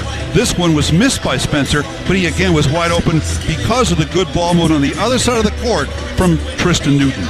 Minute 58 remaining while the officials review. It was called UConn's ball. Now they're going to see if it's the correct call. It's an 8-2 UConn run since that last made 3 by Spencer. Possession arrow is to Marquette. And it'll be UConn's ball in the corner, it looks like, with 20 seconds to shoot. That tactical on Spencer kind of changed the tenor of this game because that's where the 8-2 run began for Marquette. Yeah, UConn was leading 70-56 at the time. They only scored 2 points since. They just showed the replay of that miss by Spencer, and I'm telling you, nobody was within 15 feet of him. But then again, the defense did collapse on the other side, the right side, where Newton was pretty well bottled up until he got out of it. Well, how hard is it to win on the road in this conference? Any conference. Big 12, I don't care where you are, SEC, ACC. It ain't easy. It's like pulling teeth. Every game just goes on and on and on. And UConn has led most of the way, but Marquette's still very much here. With Minute 58 left. Both teams have 2 timeouts. UConn 8 team fouls. Only 4 team fouls on Marquette. They can afford to take some chances. And the concern, of course, is for Kolek. He's out these 2 games this week with the oblique strain. That's an abdominal muscle pull. And they're going to reevaluate him. Oh, they changed the possession. Wow. It's Marquette ball. So there's not an offensive rebound for UConn. They just took it off the stat page. But they're going to reevaluate Kolek. He may not be able to play in the Big East tournament. They get a first-round bye. They would play on Thursday. All right, Diarra's going to check back in. Let's see who he's coming in for. He's coming in for Spencer. So defense, offense, the substitution pattern. Stevie Mitchell gets it into Iguodala, and he'll dribble to the front court. He's isolated with Klingon. He's got him now along the baseline right. Now he faces him up, trying to pound it down inside. Look to go to his left hand, now back to his right. The shot is missed, but it's rebounded by Mitchell. Mitchell along the baseline gives to Iguodala. He charges in on Klingon, and a foul is called. Wow, I almost felt when I watched that play, Mike, that Klingon did such a good job sealing the lane in the first place. It forced him under the hoop. He continued to pressure that ball. If he'd have just stayed put and gone vertical, the old principle of verticality, I don't think he would have gotten that shot off. But instead, he challenged the shot, and that's when he picked up the foul. It's his first foul. Clock stops with 1:39 to go. Iguodala on the line, and he rattles it in. And lead now cut to 7. It's been 7 a couple times in the second half. Spencer in, Diarra out. 1:39 left. UConn with the lead, 72-65. Iguodala's second one is up. And that one is no good, and rebounded by Klingon. So Marquette on the line has not been excellent. 9 of 16. UConn against pressure. They get it to Castle, and now to Spencer in the front court right. 20 seconds to shoot. Newton out at the timeline, guarded by Stevie Mitchell. They're bumping. And Mitchell trying to steal, and he's called for a foul on Newton. It's only the 15th foul, though. They can afford to do this at least one more time. Mitchell commits his second. Well, that might have been intentional in the sense that they want to rack up a couple fouls now to get UConn of the line to stop the clock. Right, but they get 20 seconds on the clock, so that, if UConn gets down closer to a minute left, it's still a 3-possession game. Caravan looking to inbound the ball, gets it into Newton in the backcourt. Newton, guarded by Mitchell, across the timeline. A lot of contact. Now they double him. He's in trouble, and he has to call timeout, and he does. If he didn't call that when he did, it would have been a held ball, and right now Marquette has the arrow. 1:08 left, 9 seconds to shoot. UConn 72, Marquette 65. But Marquette does an excellent job of double teaming. That's hard to do on the college level like they've been doing here. So the UConn Huskies will talk it over. 30 seconds. Let's see, a 30-second timeout, pardon me. UConn led by 11 at halftime, 42-31. Made 7 threes. They got 6 more threes in the second half. It's been one of the keys for them. Huskies go on the road on Saturday night to Providence, which is never a friendly environment. Providence last night winning at Georgetown 71-58. And the irrepressible Devin Carter, 24 points and 12 rebounds. He'll be defensive assignment number 1 for the Huskies on Saturday night. And here all along, I thought Providence was your town. Or your kind of town. No? I think most UConn fans would say they're not a big fan of Providence, and I think the feeling is very mutual. I'm sure it is. And it could be a crucial game for the Friars, too, as they're trying to get themselves off the bubble. UConn will inbound the ball here. Front court left on the sideline, Caravan. Caravan gets it into Newton in the backcourt. Newton quickly to the front court, drives along the right side of the lane to Castle. Long 3 by Castle, in and out. Long rebound, Cam Jones. Ahead to Joplin. He attacks Castle, who's got 4 fouls, and he lays it in. 56 seconds left. It's a 5-point game, 72-67. 11-2 run for Marquette after UConn had a 14-point lead. UConn ends up with a 3-pointer from Castle.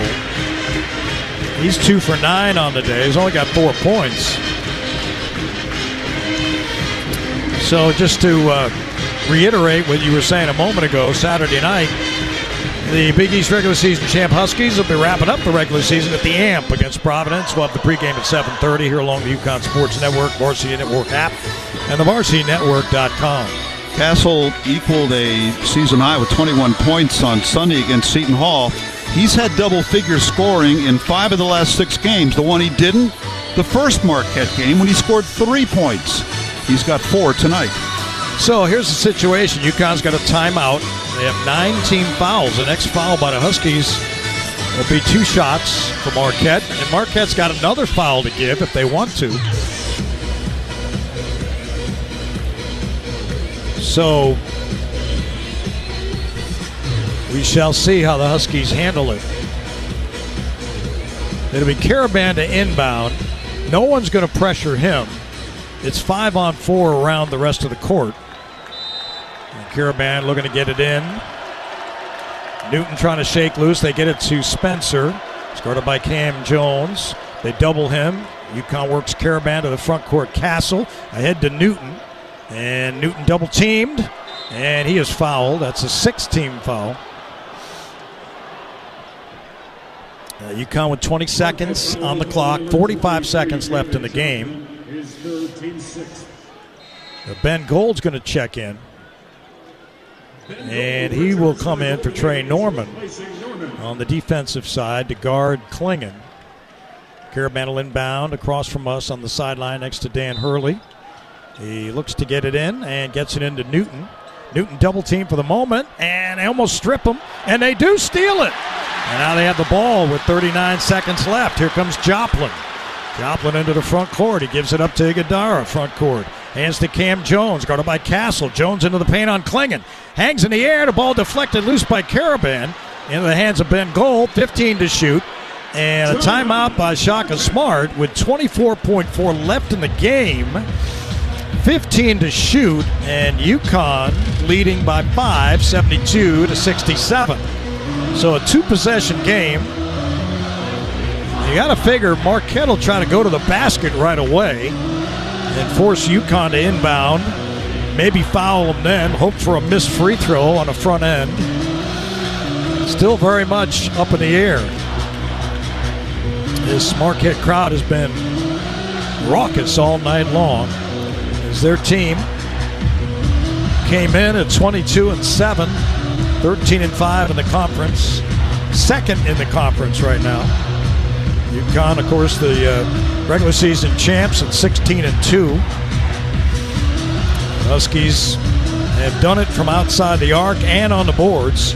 Plus 14 on the boards. 13 for 26 from 3. That's been the difference. Huskies, though, 13 turnovers, and that's what Marquette can do. They can take the ball away from you. And they can turn it into baskets. And they're out of the huddle. Huskies come out with Castle and Newton and Karaban, Spencer and Klingon. Cam Jones will inbound on the right sideline, front court right, at the hash, and he'll be pressured by Castle. And Jones has it. Gives it to Iguodara, top of the key. Looks to hand off to Joplin. Joplin outside the arc, now working on Newton. They lost it. And it's in the hands of Spencer. And Spencer's going to dribble things out here. They haven't fouled him yet. They get it ahead to Castle. And Castle is fouled finally with 8.4 left. Wow, Joplin started to make a move toward the basket and lost the ball. I'm not sure if it was... No, he just lost it as Newton was pressuring him. Joplin went with his left-handed, ended up in Spencer's hand, and the Huskies catch a break there. So it'll be Castle on the line to shoot 1-1 with 8.4 seconds left. Marquette cannot stop the clock with a timeout. UConn has one. Castle free throw, good. 73 to 67. One more makes it a 3-possession game. Klingon comes out. Diarra comes in. As UConn trying to win their 17th conference game. Castle on the line. He's got 5 here tonight. And the second one by Steph is good. So UConn 73-67. Iguodara sprints to the front court. fires it to Ben Gold in the far corner for three, and Gold misses. And Iguodala's shot is partially deflected out of bounds. 1.5 left, and UConn is going to get out of here with a victory. They'll get to inbound it. Stevie Mitchell to our right. Mitchell gets it in the near corner to Joplin, who throws up a three and an out, and that'll end it. UConn comes away with a 74-67 victory over Marquette, their sixth road win of the year. 6-3, and just the second home loss of the year for Marquette's Golden Eagles. UConn taking advantage of the absence of Tyler Kolek to win the game 74-67. Stand by. We'll have the Hart Auto Group postgame show after this from Brown, Penderas, and Scott. The Huskies win at Marquette. They sweep the Golden Eagles in the regular season. 74-67 is the final. From Brown, Penderas, and Scott, this is UConn men's basketball on Learfield. All movers and shakers, those cranking around on crutches, the high-heeled, the ready-to-be-healed, the always on your feet. We are masters of mobility, healers of joints, muscles, bones. What moves you, moves us. We are UConn Health Orthopedics and Sports Medicine, where we practice what we teach. Here, academic medicine, research, and clinical care unite as one relentless power. Because together, anything is possible. Visit us at health.uconn.edu. Planning a move? Let Lippincott Van Lines, the official mover of the UConn Huskies, take the worry and stress out of your relocation. Whether you're moving across the country, across the world, or just across the street, Lippincott Van Lines will handle your packing, moving, and storage needs with the care and quality they deserve. If the UConn Huskies football team can trust Lippincott to get their gear to the field on time, you can trust them to get your items where they need to be. Call Lippincott Van Lines today for a free estimate at 800-245-8563. Huskies live here. This is the UConn Sports Network from Learfield.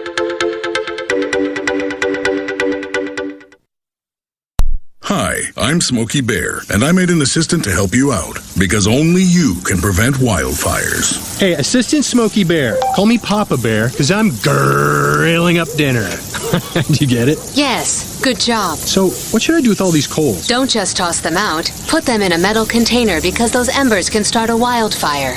I understand. The stakes are high. Ha, ha, ha, ha. Learn more at SmokeyBear.com. Brought to you by the U.S. Forest Service, your state forester, and the Ad Council. Adopt US Kids presents What to Expect When You're Expecting a Teenager. Learning the lingo. GOAT, G-O-A-T, acronym, stands for Greatest of All Time. As in, spaghetti sandwiches for dinner? They're my fave.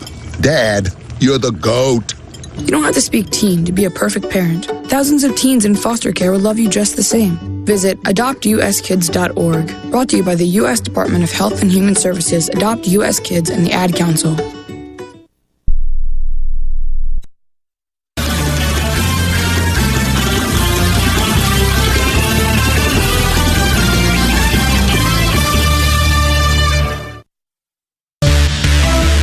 The final buzzer sounded, and it's time for the Hart Auto Group postgame show. Coming up, we'll recap tonight's game with highlights, check scores from across the country, and visit with UConn players and coaches for postgame analysis. Let's go back to the Big Y broadcast location. Here's Mike Crispino. The final tonight here in Milwaukee, 74-67. The Huskies on top of the Golden Eagles of Marquette. UConn by 11 at half, 42-31. Outscored in the second, 36-32, but made all the big plays. Had a nice advantage on the boards by 13 and shot the ball well from outside the arc. 13 baskets from three-point range by UConn was the difference in this one as they finally defeat a ranked team on the road. 20 games, 10 years, dating back to 2014. And that monkey's off their back. That box is checked as UConn goes to 27-3, 17-2 in the conference, and have one game remaining at Providence on Saturday. Marquette drops to 22-8, 13-6 in the conference. They've lost two in a row without their point guard, Tyler Kolek. Take a listen to some of the highlights here as we wrap it up. Wayne Norman will talk to Alex Caravan. We'll hear from him, and then, of course, to Dan Hurley as well. in just a moment. We begin early with a 5-0 run, personal run by Tristan Newton, who made a nice floater to start the offense off. Spencer getting it to him. They double Klingon right away. Huskies work it back outside of Spencer. Now to Newton with a jab step into the paint. 2 to shoot, and he makes! Right down the middle of the lane. The floater is good by Newton, and UConn leads 5-0.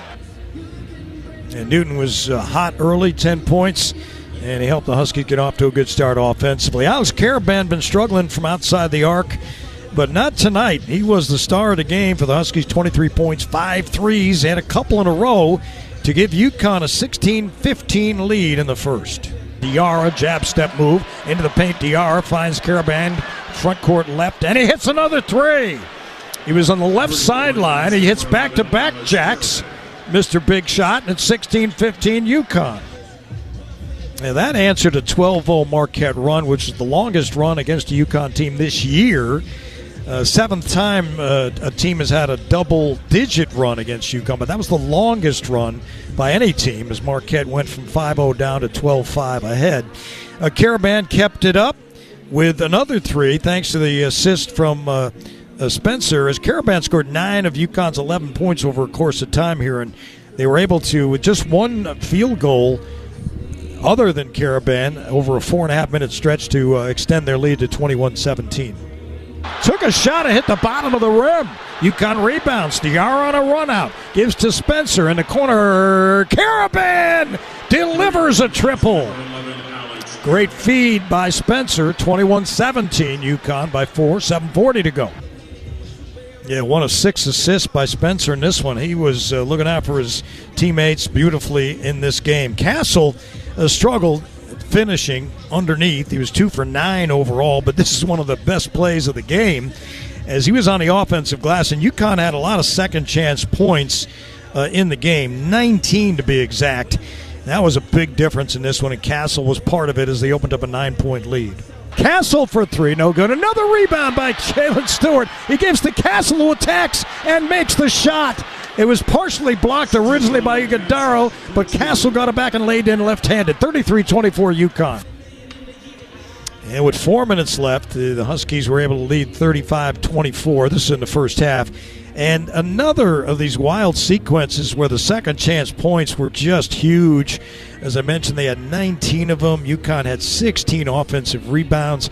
You get all those opportunities. That's how you win on the road. You need those things to happen and go your way, and you need to take advantage of that stuff. And they did again late in the half as they opened up an 11-point lead thanks to Hassan Diarra.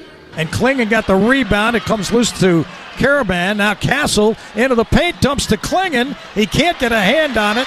Now he dives. Diarra comes up with it, and Diarra banks it in. How about that? The big man, Donovan Klingon, with a hustle on the dive, and he tipped it to Diarra, who banked it home. Yeah, the big man is right. 7-2, diving on the floor to keep the ball alive, and Diarra to convert it. At halftime, Caravan had 11, Newton had 10, UConn was up 13. In the second half, Klingon again working. We're talking second and third chance points here. 9-0 and second chance points in the first half. They kept that going in the second half thanks to Klingon again. Castle comes up with it himself, gives it back to Spencer. Spencer now to Newton, drives into the paint, puts up a wild shot, missed it. Rebounded by Klingon. He puts it up, missed it again. Got his own rebound and banks it in. Wow, how many times has that been 3 shots at it by the Huskies on the glass, and they convert.